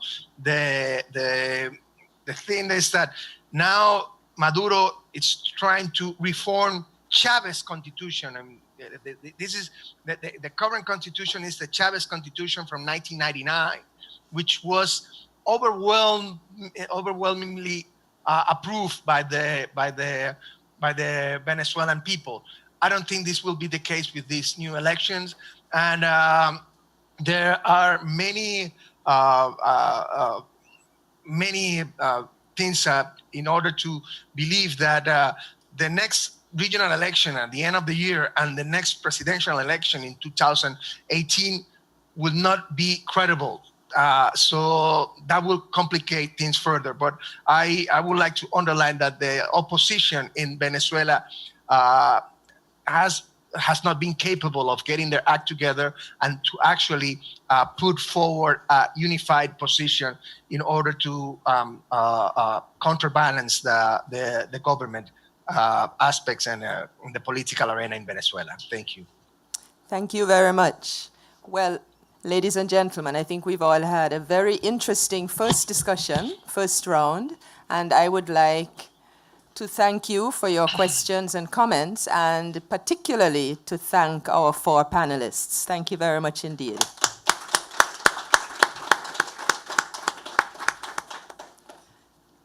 And now there's a few minutes wait while we change over to the second panel. All the participants are online, and I hand over to my colleague, Professor Patrick Watson, who will be moderating the second panel. Thank you very much. Thank you very much, Jessica. While we wait, let me just reiterate the rules of engagement. In case you arrived late, this time all the panelists will be virtual. None will be in the room. So I will be in charge technologically in some way as well. And I see all panelists present, so I'm going to simply reiterate what Jessica has already said, and so the audience will understand that each panelist will have a 10-minute presentation, and then we will take questions in batches from the floor and then from those who are taking part over the internet. And we will try to get as many rounds of questions in that, recognizing that we do have a time limit that we should really be ending here by about 1 p.m. I will begin while we are switching over to introduce the panelists in the order in which they will appear. There is Ambassador Colin Grandison, whom I know well, who is a Trinidadian, who is currently the Assistant Secretary General, Foreign and Community Relations at the CARICOM Secretariat. We also have the second speaker, Mrs. Diane Jackson-Miller, who is an attorney at law and a radio and TV journalist in Jamaica. She has been working in the media for over 20 years and hosts a daily current affairs radio program, Beyond the Headlines, on RJR 94 FM, and a weekly TV current affairs program, All Angles. The third person is no stranger to this institute, is Dr. Mark Curtin, my colleague, still my colleague because I understand that he's still around here. He is a retired senior lecturer from this institute, but he's at the same time an honorary senior fellow and served as an acting director of this institute while he was here. He's a lifelong academic to some extent, although someone told me that he was in the army. That is not written here. He was the Dean of the Faculty of Social Sciences at the University of Guyana and has lectured as well at other universities in the region. And finally, we have Ambassador Andreas Wickham, who is the ambassador of St. Vincent and the Grenadines to Venezuela. He is also the non-resident ambassador to Chile, Ecuador, Brazil, and Argentina. So these are the 4 persons that are going to address us this morning. I think that we have had enough time for the changeover. Is that the case? I'm looking at the technical people, and they do say that they are ready. And Colin, you are opening the batting in this innings, so we are going to go directly to you. So please welcome Ambassador Colin Grandison. A nice round of applause for Colin. Colin, you have 10 minutes. Mr. Moderator, can you hear me? Yes, we hear you very well, Colin. Go right ahead. Excellent. Mr. Moderator, Madam Director, colleagues, members of the audience, good morning. Madam Director, quickly to say thanks very much for this timely forum. I think that already we've seen that it has permitted a wide diversity of approaches and perspectives. With regard to CARICOM's view of what's taking place in Venezuela, let me start off perhaps with a wider picture. The relations between the member states of the Caribbean community and Venezuela need to be placed in the wider context, the wider geopolitical context of the community's relations with Latin America. Over the past 2 decades, CARICOM has embarked on a foreign policy outreach to strengthen its relations with Latin America. This has meant overcoming the earlier reservations stemming from the obstacles of language, differences in social, political, and administrative culture, divergent interests, and asymmetries in size, capacity, economic development, and resource endowment. A number of other more geopolitical factors explain this move towards greater CARICOM engagement with Latin America. The changes in the global and hemispheric environment, the perception of the waning of interest of CARICOM's traditional and historic partners such as the UK, US, and Canada, and the resulting need to diversify the community's external relations, the emergence of integration organizations in the region and the hemisphere, which facilitate increased interaction, collaboration, the diversification of links, and consequently a better understanding of each other's peculiarities. These organizations include the ACS, a CARICOM initiative in 1994, CELAC obviously, and also the ALBA and Petrocaribe initiatives launched by Venezuela. The participation of Guyana, Suriname, and Belize in Latin American and Central American integration organizations, this has also played an important role in firming up these relations. The reduction of US influence in the hemisphere and the rise of new hemispheric centers of influence have also been important factors.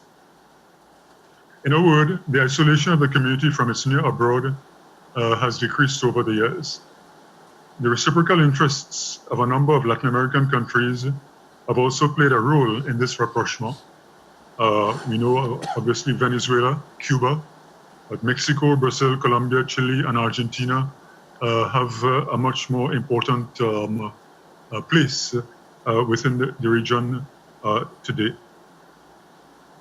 With regard to our relations with Venezuela, geographical proximity, historical links with certain CARICOM countries, the projection of Venezuelan influence, and more recently, the links of solidarity have underpinned Venezuela's relations with CARICOM. The relationship strengthened under the Chavez administration. There was a softening of tone and rhetoric on the Venezuelan side with regard to the border controversies. The positive impact of the ALBA and Petrocaribe programs redounded to the benefit of the regional collective, in so much as it facilitated greater economic and social stability in a majority of CARICOM member states at a period of acute economic stress following the global economic and financial crisis of 2008. In a study carried out in 2008 by Professor Norman Gervan, he indicated that through its programs, Venezuela had become, and I quote, the largest provider of concessionary finance in absolute terms to the recipient countries, exceeding the flows of development assistance from the EU, USAID, the Inter-American Development Bank, and the World Bank. End of quotation. For CARICOM member states, classified as middle-income countries, which curtail access to concessionary financing, these Venezuelan programs were of critical economic and developmental importance. However, even before the advent of the Maduro administration, there were worrying signs of economic dysfunction leading to considerable socioeconomic and political difficulties in Venezuela. These trends deepened under the Maduro administration, exacerbated by the steep fall in oil prices, and led to the present protracted social, economic, and political crisis. Despite these major internal difficulties, the supportive Venezuelan programs for CARICOM member states, members of the various programs, have been maintained. CARICOM has found itself in a conflicted position on the Venezuela question. On one hand, respect for the rule of law, human rights and democracy, and the principles of non-interference and non-intervention in the internal affairs of states have been fundamental tenets of CARICOM's foreign policy positioning. At the same time, It views solidarity as a two-way street and has provided political and diplomatic support to Venezuela, in particular when threats to exclude it or to suspend it from hemispheric fora arose. CARICOM has, however, expressed its concerns publicly over the Venezuela situation, in particular over the increase in violence and polarization between the government and the opposition, in statements from meetings of the Conference of Heads of Government and also from meetings of the Council of the Community's Foreign Ministers. The community has also made the point that the solution to the present situation had to be sought internally. There are also deep concerns over the implications of the Venezuelan crisis with regard to security in the community. And we've heard some of the earlier speakers making reference to the flow of light arms, human trafficking, drug trafficking, as well as the outflow of refugees, also mentioned by previous speakers. It is no secret that the deepening of the political crisis in Venezuela has placed strains on CARICOM's efforts to sustain a united political and diplomatic response on this issue. This has been reflected in the voting record of community member states on resolutions at the Organization of American States. We also saw that a number of CARICOM member states were present at the meeting in Peru, in Lima, though those who were present did not sign the Lima Declaration. Despite these strains, the community's heads of government came together in July to offer their good offices to facilitate dialogue between the government and the opposition. Formal contact has been made by the chairman of conference, that is the Prime Minister of Grenada, on behalf of the community with the various parties. Some responses have been received, and the community continues to follow up. For good offices to be effective, responses will have to be received from all the relevant parties, and CARICOM continues to work to be able to receive precisely all these responses. Actually, I've been very brief. I've tried to respect the 10 minutes. There's much more that could be said, but perhaps when the questions come, I'll be able to say a bit more. I'll end in saying that the situation in Venezuela has become a source of increasing contention within the hemisphere, with CELAC itself now touched by its effects. And as the point has been made a bit earlier, it has also opened the door to greater activity in the region of extra-regional actors. Thank you very much. Thank you very much, Colin. And for staying within the time, I didn't even have to signal it to you. So we go directly now to our second panelist. That's Mrs. Dion Jackson-Miller, who is going to begin her presentation as of now. Okay, thank you so much, Mr. Moderator. Hearing me well, I hope? Yes. Yes, okay. I am. Yes, we are. Okay. Good morning to all the participants and everybody who has tuned in.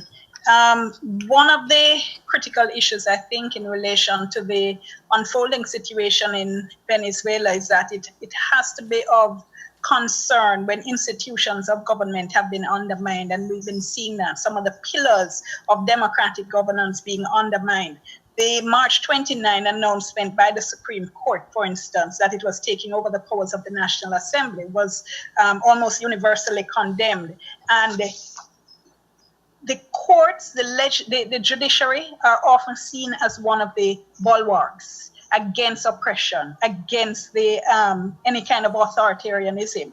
And although the court did reverse its decision 3 days later, the ruling did long-term damage, I believe, to its credibility and undermine trust in the judiciary of the country as an arm of government in terms of its role in upholding democracy. Now, it was just yesterday that the United Nations Human Rights Commissioner, in an address to the Human Rights Council, spoke of what he perceived as a very real danger that tensions in the country are going to further escalate with the government, quote, crushing democratic institutions and critical voices, including through criminal proceedings against opposition leaders, arbitrary detentions, excessive use of force, and ill treatment of detainees, which he said in some cases amounts to torture. And he said his investigation suggests a possibility that crimes against humanity may have been committed, which can only be confirmed by a subsequent criminal investigation.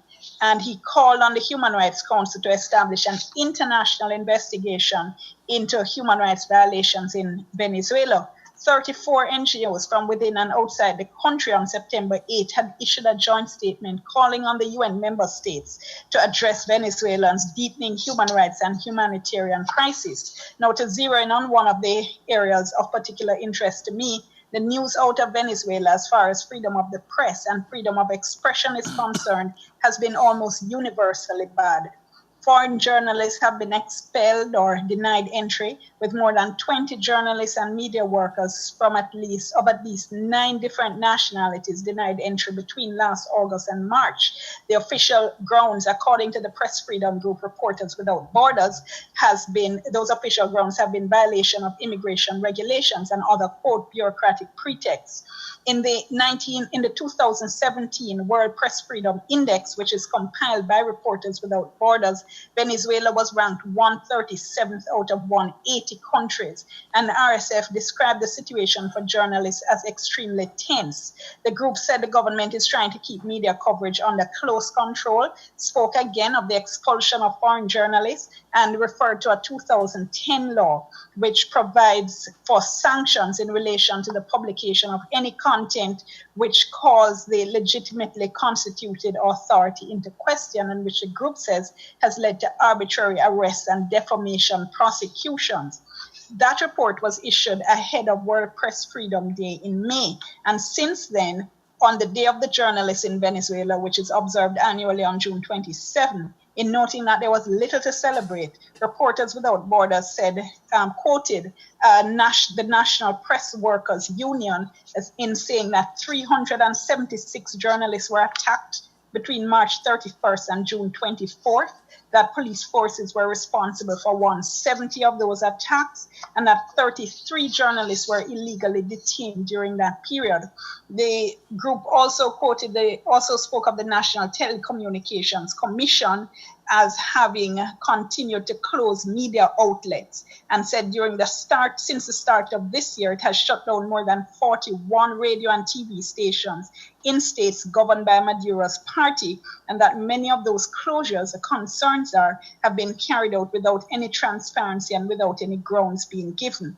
Another press freedom group, the Committee to Protect Journalists, has reported that journalists covering protests in Venezuela generally face a number of threats, including injuries from tear gas inhalation, being hit by water cannons, ball bearings, marbles, buckshot, assault by local authorities and their supporters, and the theft or destruction of equipment, notably cell phones, in addition to detention, which can range for up to half hour to more than 24 hours.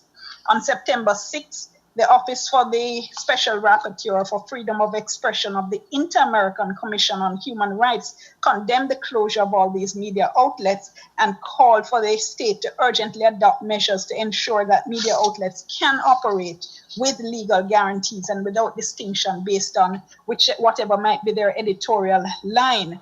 Now, the Committee to Protect Journalists also noted that protests in Venezuela have been receiving much less international coverage recently. And of course, this could be due to the fact that since the Constituent Assembly, we've seen a significant reduction in the number of protests. In some quarters, that's being attributed to the fact that the opposition parties have decided to mobilize and concentrate on elections which would be upcoming. So what we've seen essentially are multiple sources confirming the alarming erosion of the right to freedom of expression in Venezuela. This is always one of the first rights to come under pressure when governments themselves are under pressure, but it's one of the most important in maintaining a democratic society. The right of citizens to be heard, of local and international press, to tell the stories of what is happening in any country, has always been instrumental in helping to maintain the checks and balances in any democratic society. And the erosion of this threat in the context of Venezuela cannot be overemphasized. The ambassador spoke of the CARICOM position. And of course, what we've seen is that because there's been a splintering of opinions within CARICOM, the official statements that have come from CARICOM have been, I would say, at best, very, very general. Jamaica, for instance, was one of the countries that had taken a position that had backed the UN resolution within the OAS that had urged, among other things, the establishment of a group of friends to help to mediate the Venezuelan political crisis. And when you look at the positions that were taken there, also voting in support, we had seen Barbados, Bahamas, Belize, Guyana, St. Lucia, while those who voted in opposition, Dominica, St. Vincent, and the Grenadines, St. Kitts and Nevis, while a number of CARICOM countries abstained, Trinidad and Tobago, Suriname, Haiti, Grenada, Antigua, and Barbuda. The Jamaican position has been, while supporting the general CARICOM position of support, of course, for the rule of law and for democracy, Jamaica specifically said it did not support the comments that had been made by the OAS, I beg your pardon, Secretary General on the situation in Venezuela, but it continued to maintain that dialogue is important, that dialogue does in fact need to continue to take place, but rejects any attempt at international isolation of Venezuela. Mr. Moderator, no, I'm going to leave it there and concede, go over to the next speaker.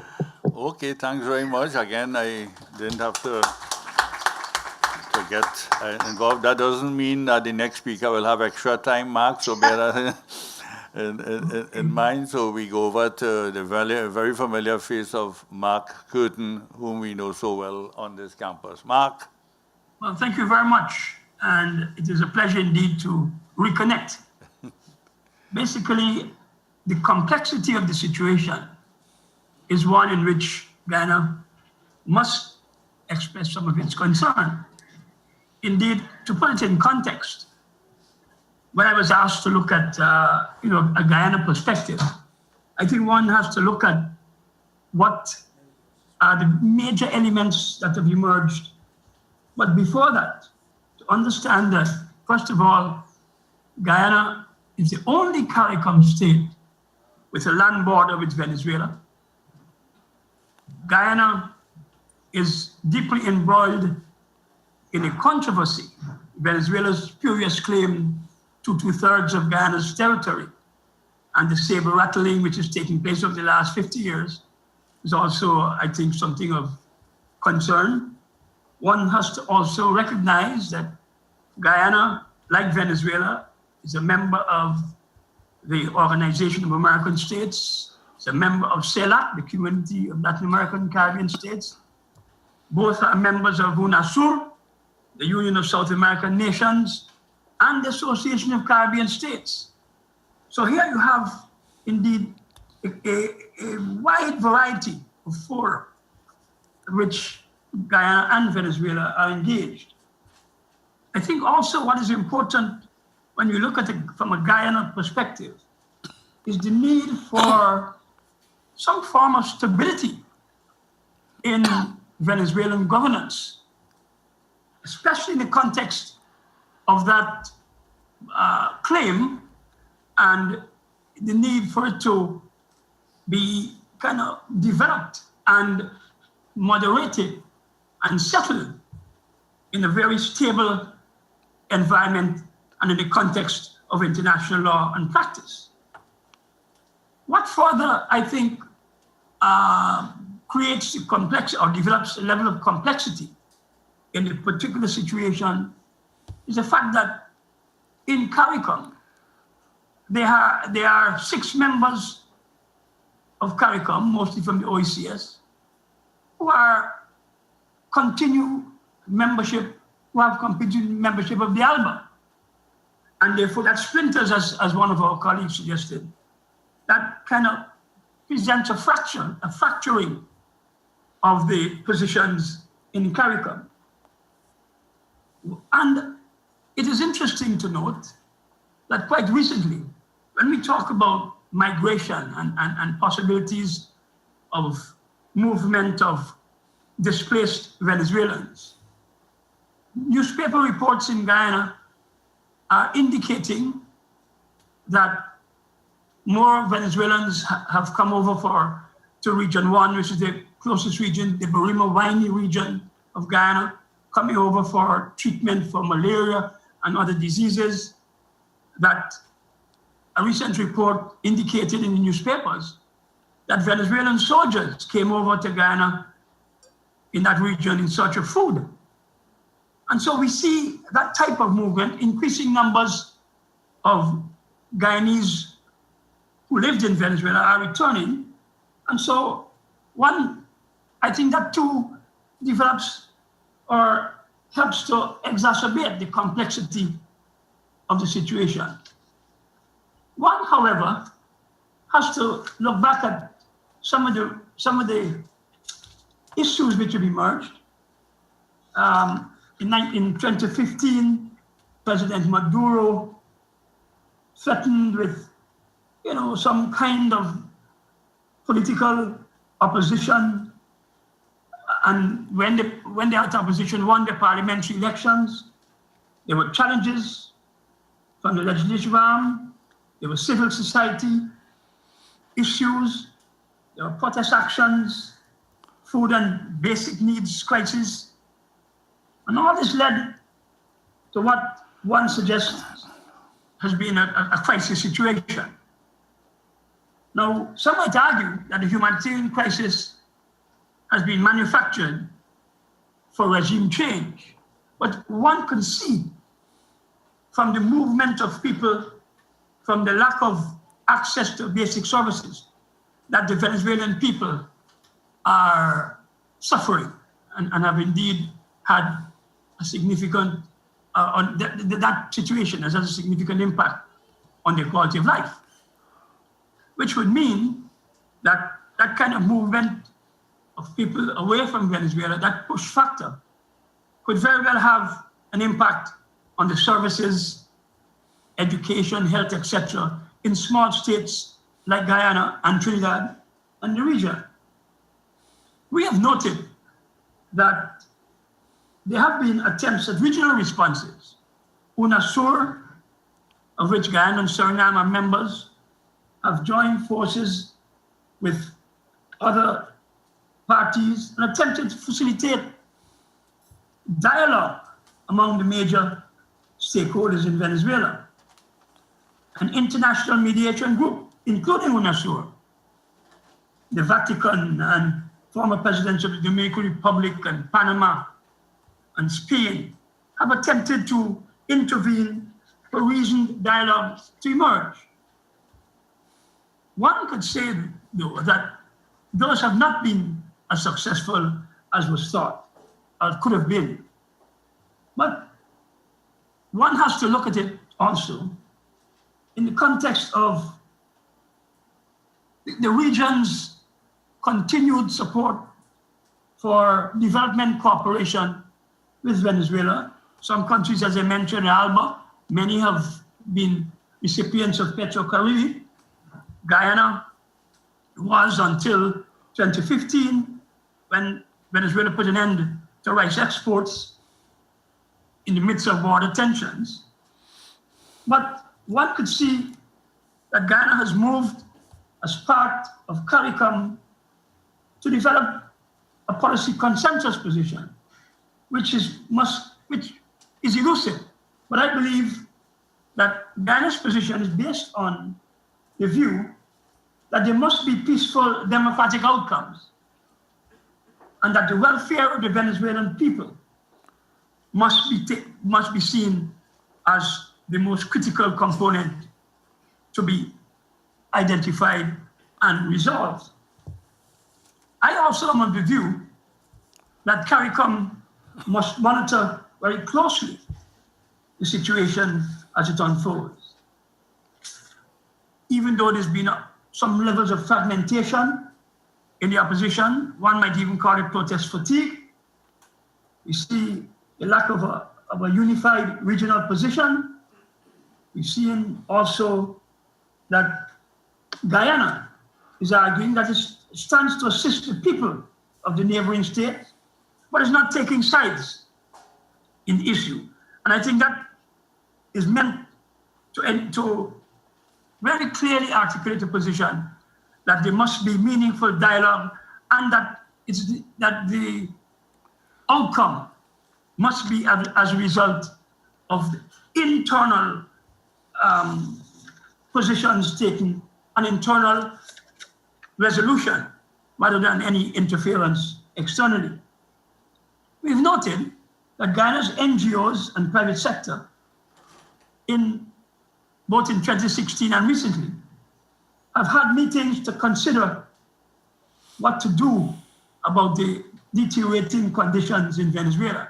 And most recently, the Anglican and Catholic Church in Guyana have argued for a welcoming kind of approach, a registration rather than a position in which Guyana has in the past seen Venezuelan entrants as illegal migrants, that there should be a position of where a more principled and human rights position be taken, where the people of Venezuela moving into countries of the region are registered officially rather than deemed illegal immigrants.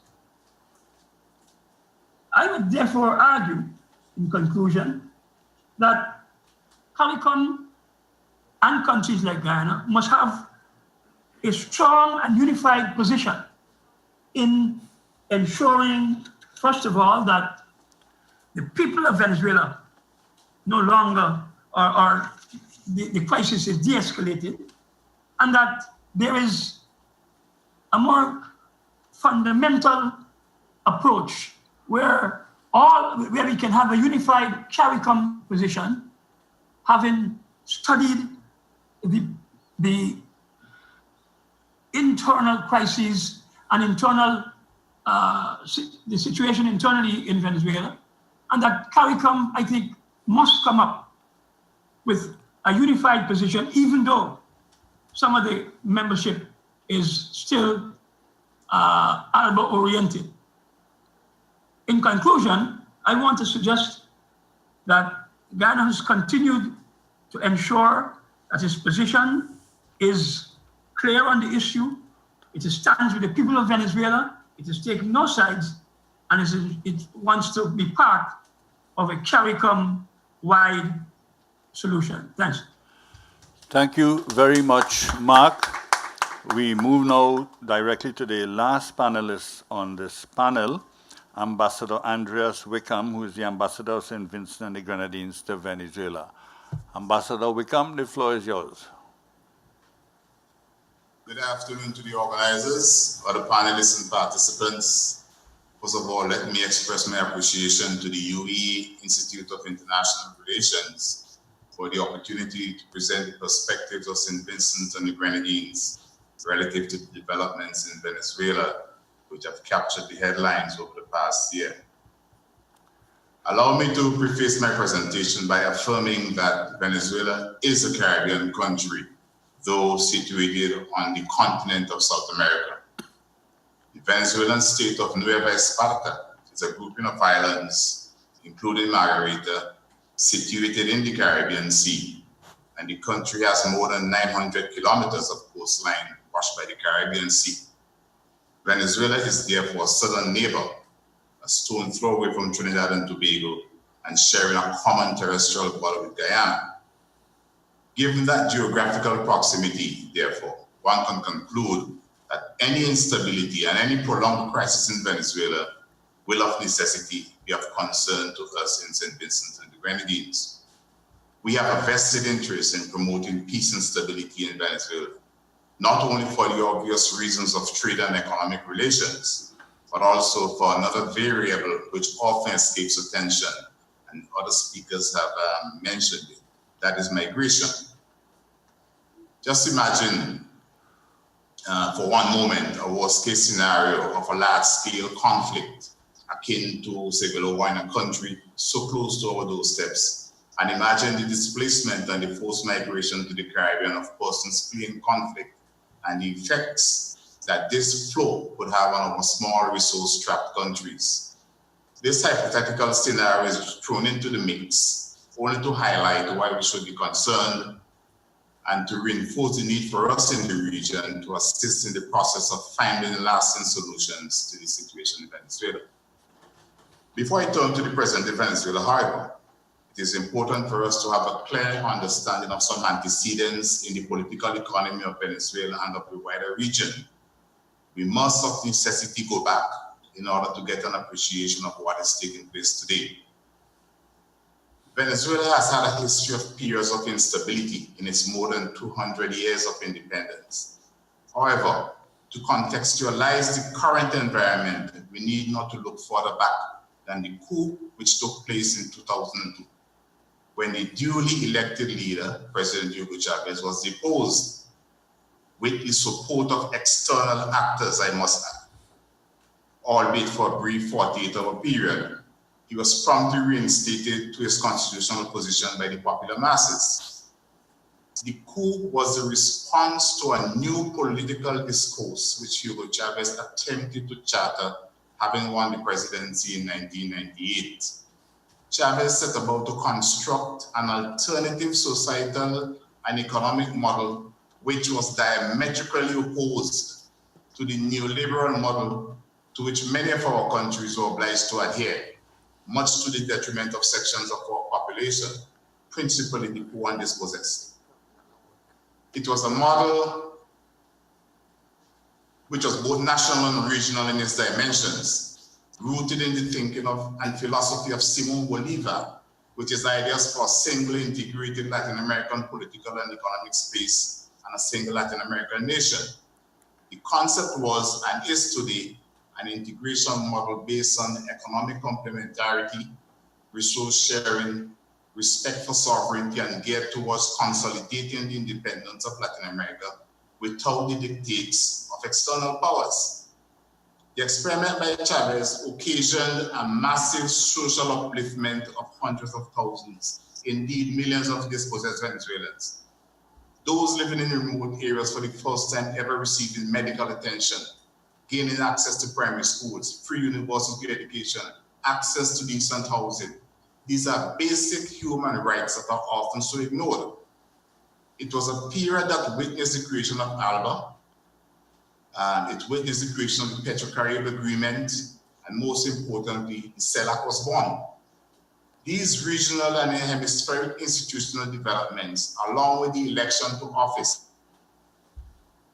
parties in Latin America and the Caribbean, ushered in a new paradigm, a new type of thinking, an independent and multipolar construct, a South-South focus, which certainly did not fit the script of a neoliberal unipolar world. The intellectual author of this new Latin American and Caribbean Integration Trust, Hugo Chavez, was considered, in my opinion, a threat to the status quo. The coup of 2002, therefore, was the first manifestation of overt and covert operations to roll back the momentum of the popular social democratic movements in the region. It was important for me, in a very succinct way, to lay out that context within which the present-day Venezuela has evolved. Now, I can expound on all the details of the crisis from the moment when President Maduro took office in April 2013, the refusal of the opposition to recognize the results, the numerous street protests and associated violence, the deteriorating economic and social conditions, the roles of the different constitutional powers, the polarization of society, among other factors. But given the time limitations, there is really no need to expound, since all of these are already in the public domain internationally with their varied interpretations. Given that background context, I want to now turn my attention to the substantive issue of the role and policy perspectives of St. Vincent and the Grenadines towards this crisis.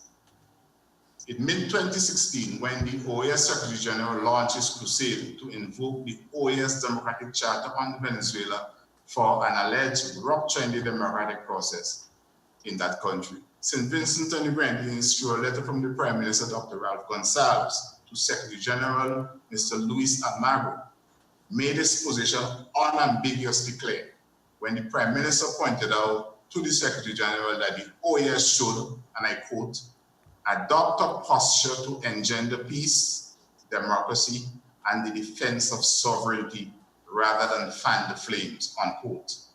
And he further went on to point out that, quote, the OAS cannot be properly used as a battering ram against a democratically elected government and the constitution of an independent nation, unquote.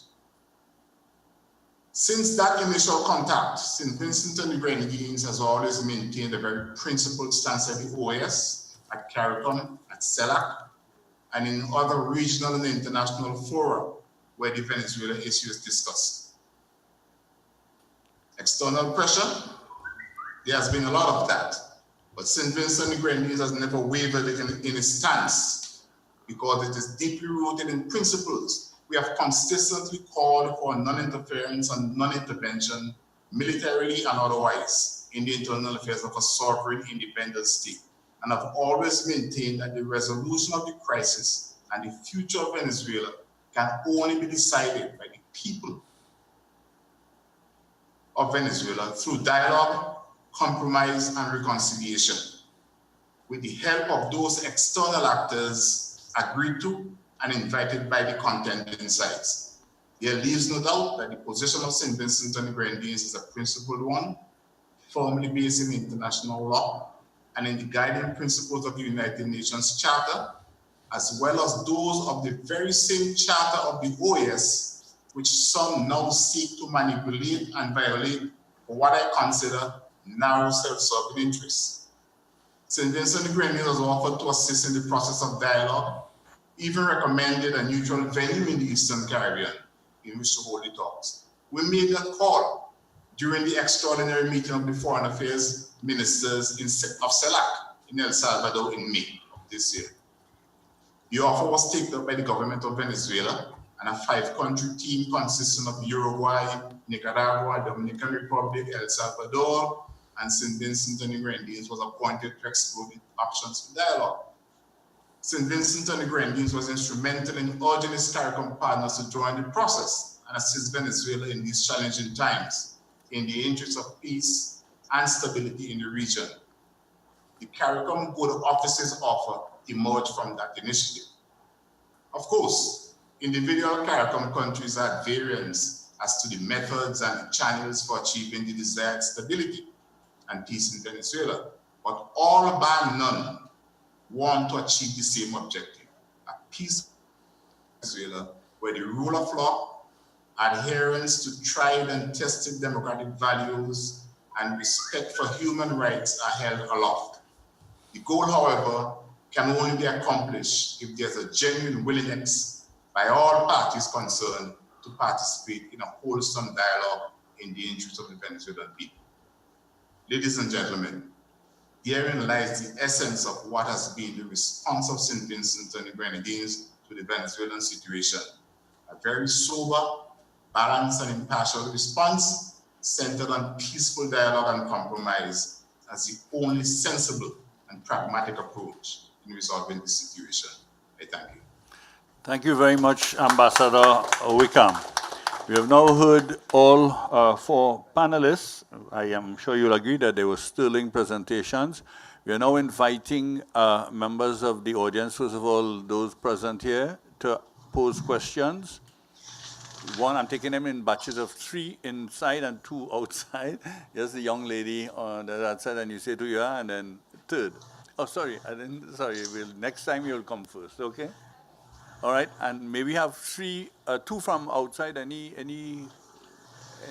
Just give me the one, and then I'll take this one from inside again. So we'll take that one, and then, we'll take her last, but we'll ask her to go after you. Okay, so let's go 1, 2, 3, and then 1, 2, 3, and then the person from outside. Yes, yes, you will go. Okay, thank you very much. I'll be very short. I realized that in the discussion on the crisis, both panels, I realized that there was an absence of a discussion on the Venezuelan opposition. And I think there's where I want to focus my question. Because one, the opposition rejected the elections of Maduro in the first instance. They rejected Maduro's call for peace in 2014. They refused to recognize the elections, the democratic elections. The attacks on the media, which I realize one of your panelists left out, the opposition attacks on media houses as well, the economic sabotage internally, the violence protesters, and of course, the opposition's stated anti-Caribbean position. They were very clear that one of the things they will do, one of the first things they'll do is end Petro-Caribbean, etc.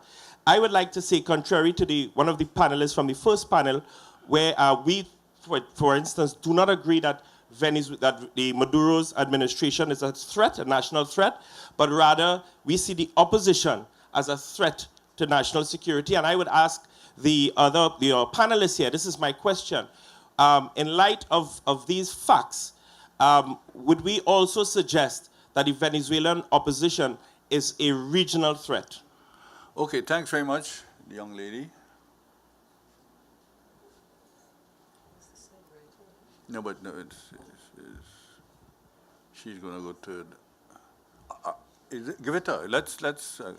You go ahead. Thank and then, you. You'll go after. Go ahead. Minitambi, in the case of states' connection to organizations, we look at when states get weak and government get weak, people are affected. And history have shown that Venezuela have had revolutions. How can institution and organization help countries and states to alleviate these not so far and distant revolutions in mind? That's my question. Good afternoon. I asked a question in the context of Nuestra America. Bring the mic. Oh, sorry. Is this good enough? Yes, that's it. All right, good. I'm close. asking the question in the framework of Nuestra America, the dream of integration, Latin America and the Caribbean. It's specific for Ghana. In relation to the border dispute with Ghana and Venezuela, how do you see this particular situation in Venezuela being leveraged in order to help the crisis or help the dispute to move from another level, that of the state level, to probably now the sub-state level, where other actors come into the fore or come to the fore in order to bridge that gap or perhaps even help dissipate the situation, the border dispute situation in Ghana and Venezuela? Thank you.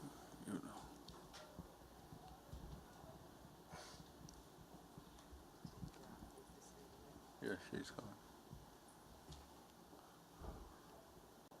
No questions. Okay. Okay. Good afternoon. I just actually have a few comments. I actually represented the union at the National Constituent, the elections for the National Constituent Assembly. And one of the things that really stood out to me is the overwhelming support from the Venezuelan people for the president, Nicolas Maduro, and how much people were willing to go out of their way to put their vote in, and this overwhelming sentiment that they were making history in supporting their president, Nicolas Maduro.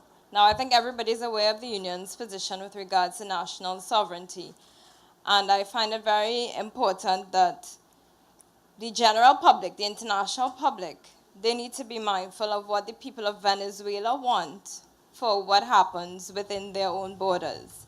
I also noticed that with regards to the international media, what actually happened is that the rhetoric of the right that I witnessed within Venezuela is what was, well, I guess, propagated across the globe. So I'm hearing all this talk of the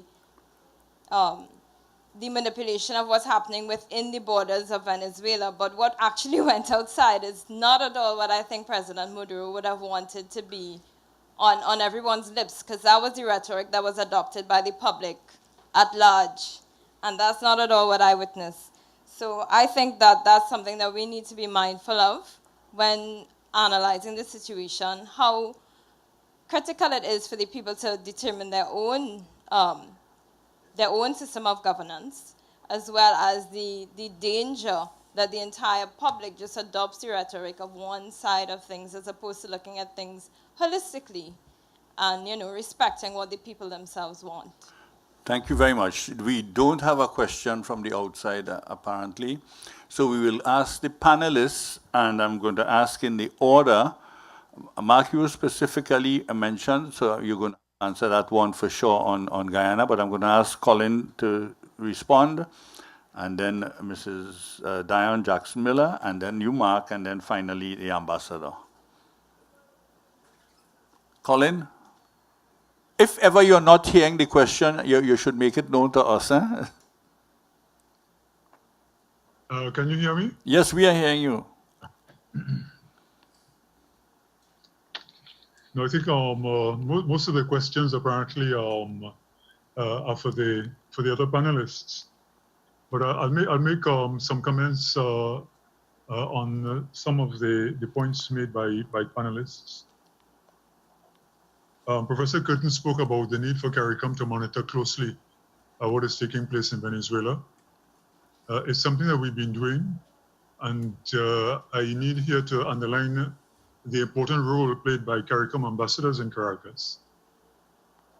During the month of August, for example, we've had weekly meetings between the CARICOM Secretariat, the Secretary General, and members of Foreign Relations, with the caucus of CARICOM ambassadors in Venezuela.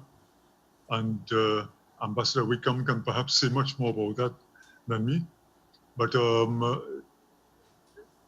this interaction has been extremely important because our people on the ground have a good, they're able to give us a first-hand impression. They're on the ground, they know what's happening, they have relations with a diversity of people coming from different parts of the society.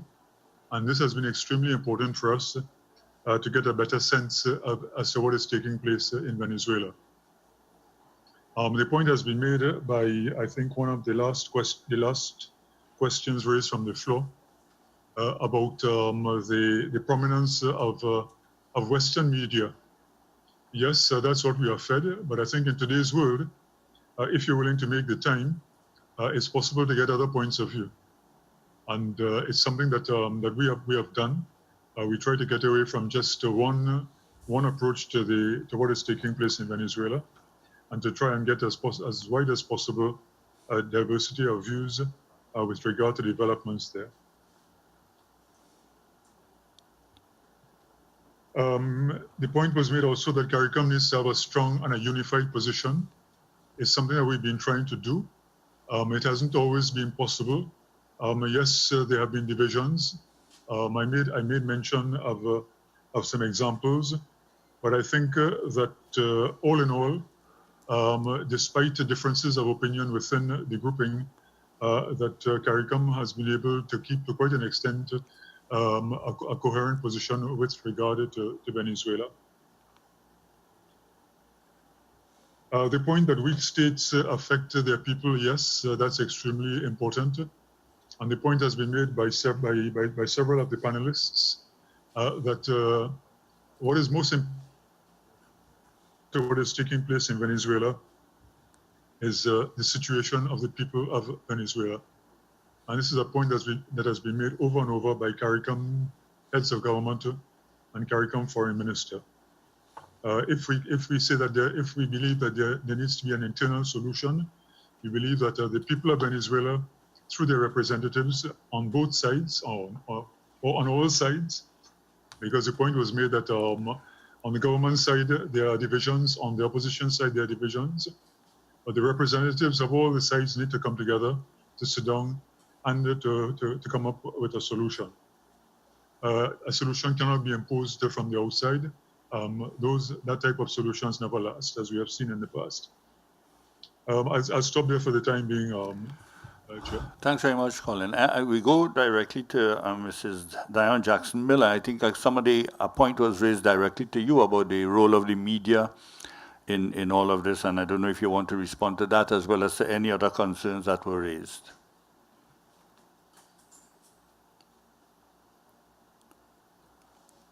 Right. Okay. Well, I would, of course, entirely agree with the gentleman who raised a concern about any kind of attacks on the media. Any attacks on their media. Any attacks on the media by whatever quarter are to be deplored. That goes without saying. But really, there is always going to be in monitoring and accessing press freedom. There's always going to be more focus on the role of the state institutions, because it's the state institutions that have a kind of awesome power that many other institutions don't have. One of the reasons that I cited from so many sources in terms of expressing concern about the safety and the security of and condition of journalists in Venezuela right now is precisely to get a more broad-based view. So when you hear the same concerns coming from not just national institutions within Venezuela, national organizations, I beg your pardon, such as the various press institutions and non-governmental organizations, as well as international monitoring groups such as Reporters Without Borders, such as the United Nations, such as the Committee to Protect Journalists, is precisely to get a kind of broad-based approach in terms of what is happening. And whereas I could never disagree with the gentleman that any kind of concerning actions taken by the opposition are to be deplored, the fact is that when I was doing research for this particular presentation, the overwhelming concerns were being directed towards the governing party and the various actions that they have taken and that have been documented and which I mentioned earlier. Okay, thanks very much. Mark? And directed about the border dispute. Now, for Guyana, there's no border dispute in the sense that there was an arbitral award of 1899, which was a full and final settlement. And it is seen as a controversy and a claim made by Venezuela. The government and people of Guyana are of the view that there should be a judicial settlement of the issue. And at the moment, there's a good office process led by the United Nations representative, which is quite clear that if at the end of 2017, there's no way forward, then it will go to the international courts for final settlement. With respect to the direct question, however, I am of the view that what we might term second-tier diplomacy can also play a role in de-escalating any of the residual tensions that remain. Indeed, non-governmental organizations, the church, etc., they have opted to be part of that humanitarian effort, which is ongoing. And they've argued for this registration of people rather than deeming them illegal migrants. They have ensured that there's concerns raised and action taken to help to reduce the suffering of the Venezuelan people in terms of access to basic services. So that indeed, I would say that in answer to the question, that there is a move to ensure that at all levels, the people of Venezuela are treated with the kind of respect and part of the regional and Guyanese approach in particular. And there was also a question raised about regional institutions, whether regional institutions can play a role. And I think that one saw the UNASUR participating and other agencies, other organizations attempting to promote dialogue among stakeholders in the region. So in response to that question, I would say that there hasn't been a lack of institutional engagement in the process. We're talking about CELAC. We heard the ambassador quite articulately present the situation in which St. Vincent and the Grenadines put in place some mechanisms for dialogue. And I would say that organizations and institutions of the region and of the hemisphere are attuned and are prepared to continue to make some inputs in terms of ensuring that all of the stakeholders come to the table. That's it, Mark. Okay, thanks very much. We go now to the last panelist on the, before we take another round of questions, Andreas Wickham.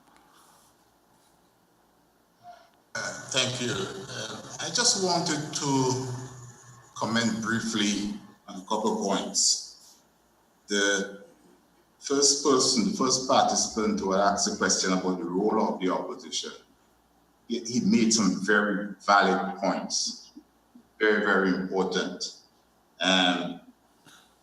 The opposition in Venezuela, for those of you who do not know, is a grouping of 30-odd parties and organizations under an umbrella called the Democratic Unity Roundtable. The Spanish acronym for that is MUD, M-U-D. And it has never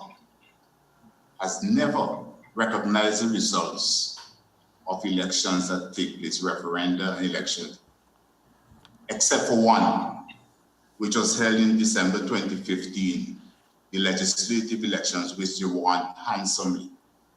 At that time, they recognized the results. The National Electoral Commission was praised, and they spoke of a level of transparency. But now that same National Electoral Commission is being referred to as a tool of the government. So that's one point. The violence which was unleashed on the streets in 2013 following the election to office of President Maduro caused the deaths of 13 Venezuelans. In 2014, during the what was called guarimbas here, 43 Venezuelans died. Most of those 43 were either supporters of the government or security personnel. And that's a fact. And this year, 2017, during the 4 months of supposedly peaceful protests, over 120 odd Venezuelans senselessly lost their lives. And there has been blame on all sides. But the point that I am making is that the mainstream media has projected to the world a government that represses its citizens, that there's no democracy in Venezuela. And by and large, being influenced by what we get out of the mainstream media, most people have taken that as the gospel truth. But there are other issues, other factors that has to be borne in mind in Venezuela. And I've been here for 4 years, so I think I have a better grasp of what is happening in the country. And it is important that, as Ambassador Granderson said, if we take time out, we can find other sources of news that will give us another view as to what is taking place in Venezuela. Just a word on the CARICOM good offices before I finish. CARICOM wrote the parties in Venezuela offering its good offices. The government responded and indicated that they were prepared to sit down without conditions and talk. Up to this point in time, we have not received a definitive, conclusive response from the MUD as the other party in the contending side. There have been responses from 2 of the parties which comprise the MUD. which have shown a willingness to speak, to dialogue. But the mood as the umbrella body representing the opposition has not responded. And my own view is that they do not show a great interest in dialogue because they are buoyed by the support that they've been getting in at the OAS and in the hemisphere and a number of other countries throughout the world. So these are some of the issues that we have to bear in mind when you look at this entire Venezuelan situation and be able to make a determination as to how we move forward in the interest of the Venezuelan people. Thank you very much, Ambassador Wickham. We take now a very last round of questions, and I'm going to give priority to those who have not yet asked. So is there anybody wanting to go?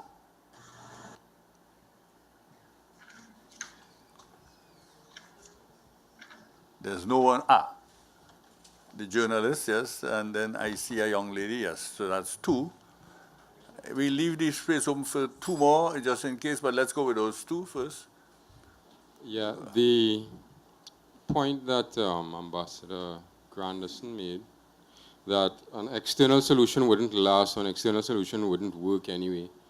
And when you look at the other, we basically have two sides, those for Maduro and those against, and we're also hearing what Ambassador Granderson said, which is that an external solution wouldn't work. So should we get accustomed to this? Is this the new normal and we're not going to fix it from outside if there is something to fix? And Venezuela doesn't seem to be fixing it from inside. So why are we here? What's the solution? What's the objective? Should we just should we get accustomed to this as the new normal and work around it? All right, I'm not sure if it's a new normal. They are going to respond, but there's a principle of non-interference in the affairs of a sovereign state. So, I mean, I don't know how they're going to respond to that. Yes, or no. And go ahead, young lady. Good afternoon, Reshma Barrett.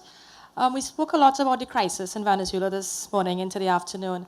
My question really is, in any given crisis, there's always opportunity. I'd like to get the thoughts of the panelists on potential opportunities from the CARICOM states in Venezuela, and what are their thoughts regarding that? I know the risks are high, but what are the thoughts on opportunities? All right. This is our last chance for questions from the floor. If not, I'm going back to the panel, and we're going to round it off after that. Yes, there's a young man over. Hi, good evening. My name is Mark Nichols from Phoenix Park Gas Processors. I've been hearing a lot about non-interference in sovereign state. But I'm wondering from an economic standpoint, a lot of the factors that I'm concerned about are the decline of the oil and gas sector, which is a major factor in what is happening in Venezuela, not just the political context. And how can we facilitate helping that economic recovery? They, for a fact, kicked out a lot of professionals who were part of international organizations, and they would need expertise. We have expertise. What is being done on that level to help Venezuela? Sure. All right. There's no one else. So I'm going to go back to the panel now. I'm going to start in the reverse order. So may I ask the Ambassador Wickham, to go first, and then we'll come up. Someone asked about the potential opportunities in crisis. I believe that, as I indicated earlier, we are so close to Venezuela. Venezuela has been a rentier state for decades, where 95% of its income, its revenue, is derived from the sale of petroleum and its derivatives, 95%. It gives you an indication of the challenges, the economic challenges which the country faces. due to the decline in oil prices from mid-2014. Now, one of the things that CARICOM may have to begin to pay some special attention to is, can we begin to assist Venezuela in the area of trade and other areas of expertise that they may not have here? Venezuela has a very diversified, is a very diversified country in respect of tourism, but its tourism is very underdeveloped. CARICOM, there are certain CARICOM countries which have acquired over the number of decades great expertise in tourism development. Is that an area in which we can assist Venezuela? Are they prepared to receive that type of assistance to develop their tourism product? That is one area. Of course, trade is important. Continual trade with Venezuela is important. Right now, St. Vincent and the Grenadines, for instance, it is basically one-way trade. We purchase petroleum products from Venezuela. We do not sell anything to Venezuela. And in fact, as we speak, we are in the process of trying to work out a small agreement where we can begin to supply certain products, some of these same products that are scarce, to Venezuela under the compensatory mechanism of Petrocarib. So there are small areas which our countries can begin to develop, to be able to give that support to Venezuela in both in trade, tourism, and technical cooperation in areas where we have the expertise and the ability and they do not have. Thank you very much, Ambassador. We go now to Mark Curtin. Closing comments, responses and closing comments at the same time. Okay, the question about opportunities, I would hope that as a Guyanese, that there's an opportunity which is taken by CARICOM for a framework of dialogue to be developed, reasoned dialogue among the parties.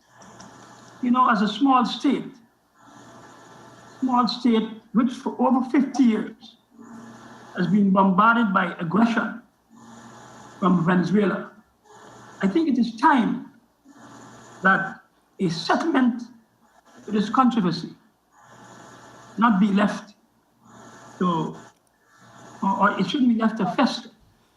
But there's hope that by the end of 2017, that there could be a judicial settlement. In the meantime, I believe that there's a framework that could be established for more dialogue at the second tier level, second tier diplomacy, one might call it, so that we can have the people of both nation states understanding each other and working for better quality of life in both states. As you know, there's a new sector emerging in Ghana, the oil and gas sector. And one would want to see that kind of sector emerging and ensuring that the people of Guyana benefit significantly from the fortunes that could arise. So I would say that this potential crisis, or this crisis that has emerged, provides an opportunity for CARICOM to develop a framework for peace and adherence to the rule of law in the region.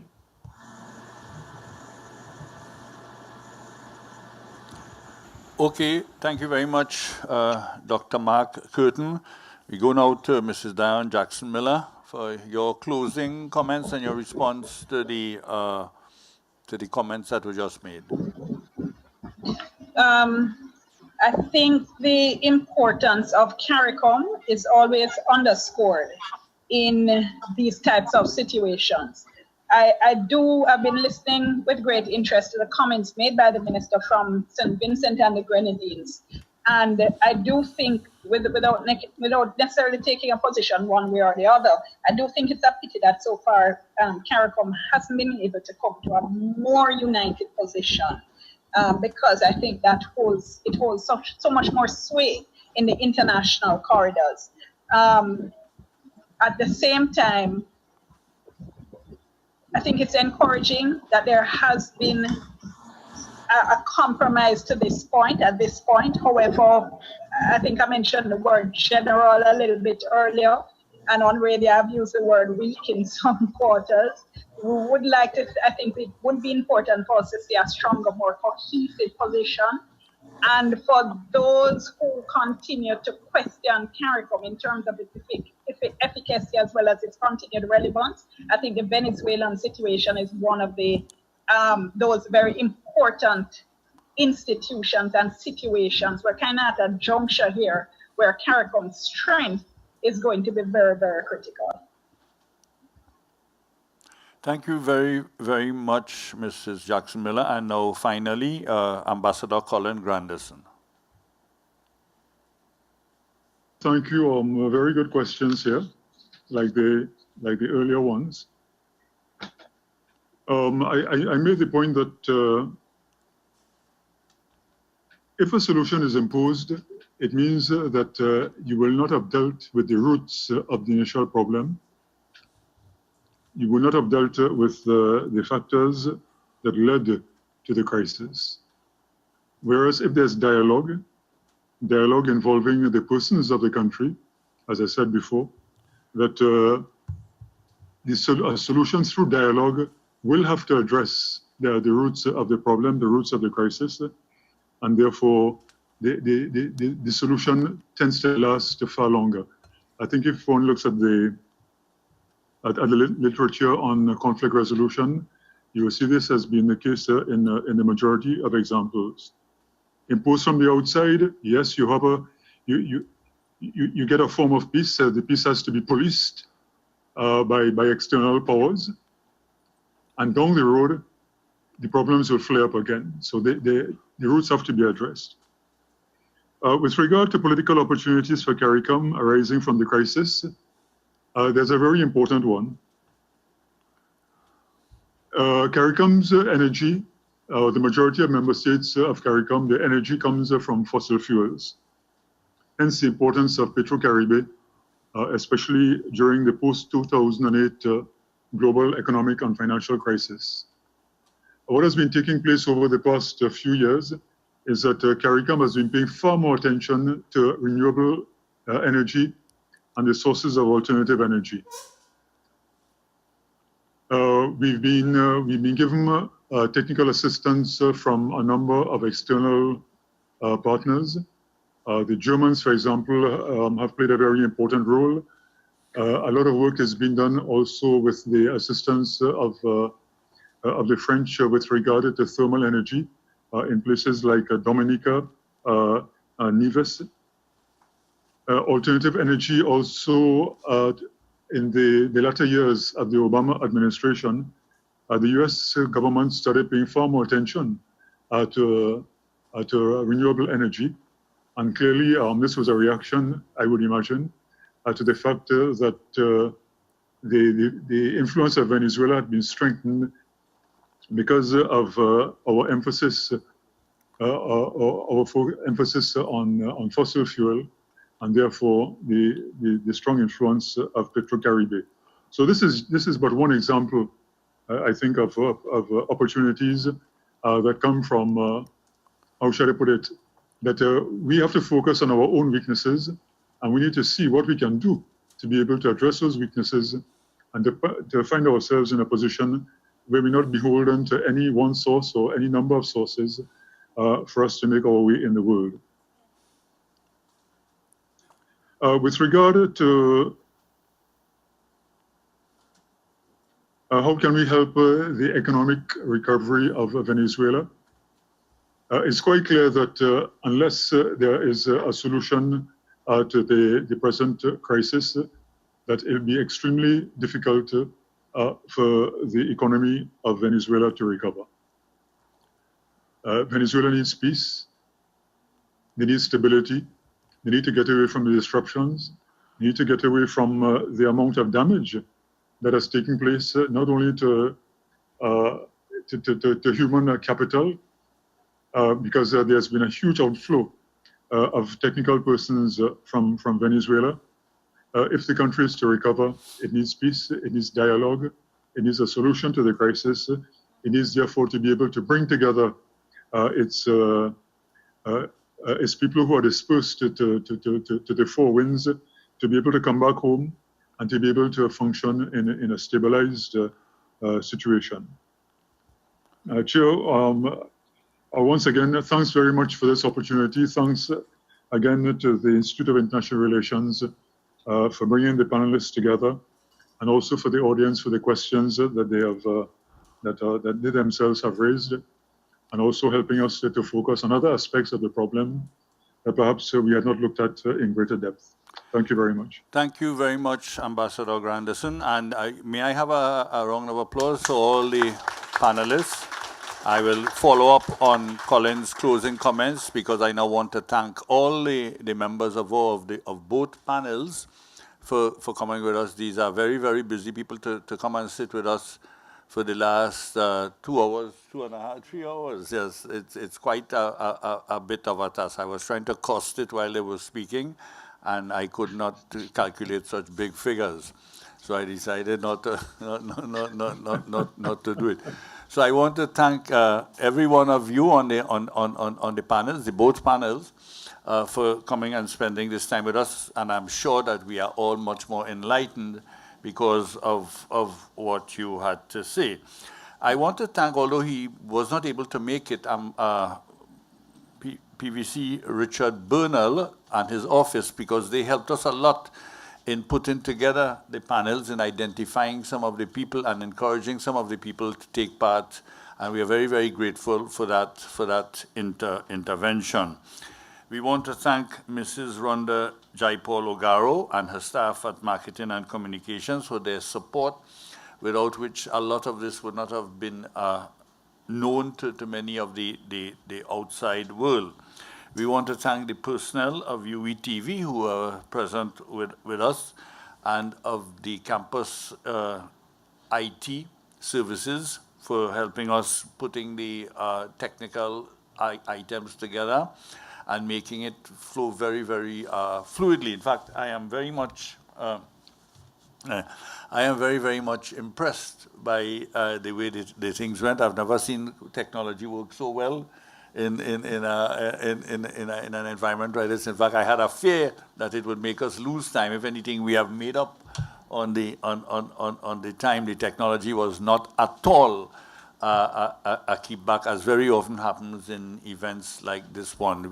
Colin and Mark and everybody else may have well been sitting here with us, and we wouldn't have known the difference from what we have seen. Of course, we want to thank Jessica and her team for coming up with this idea, and those of the Diplomatic Academy as well for making this possible, for doing a lot of the legwork involved in this. I want to thank my own staff at the Solicitors who were not as present as the staff of the IR, but they were there and giving the necessary support. Of course, I want to thank each and every one of you for coming, for the wonderful questions that we had. I myself have become much more familiar with some of the issues.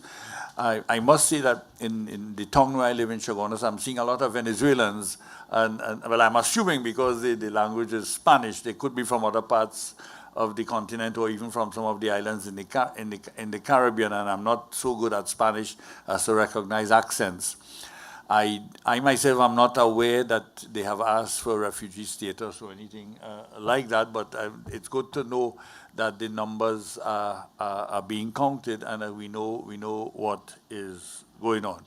So, thanks very, very much for coming here. It was a pleasure having you on the campus of the University of the West Indies. It's always a pleasure having you. So we look forward to the next time, and we look forward to your participation in all the events we have to offer. Thank you very much, and do have a safe return from wherever you came. Okay, thanks very much.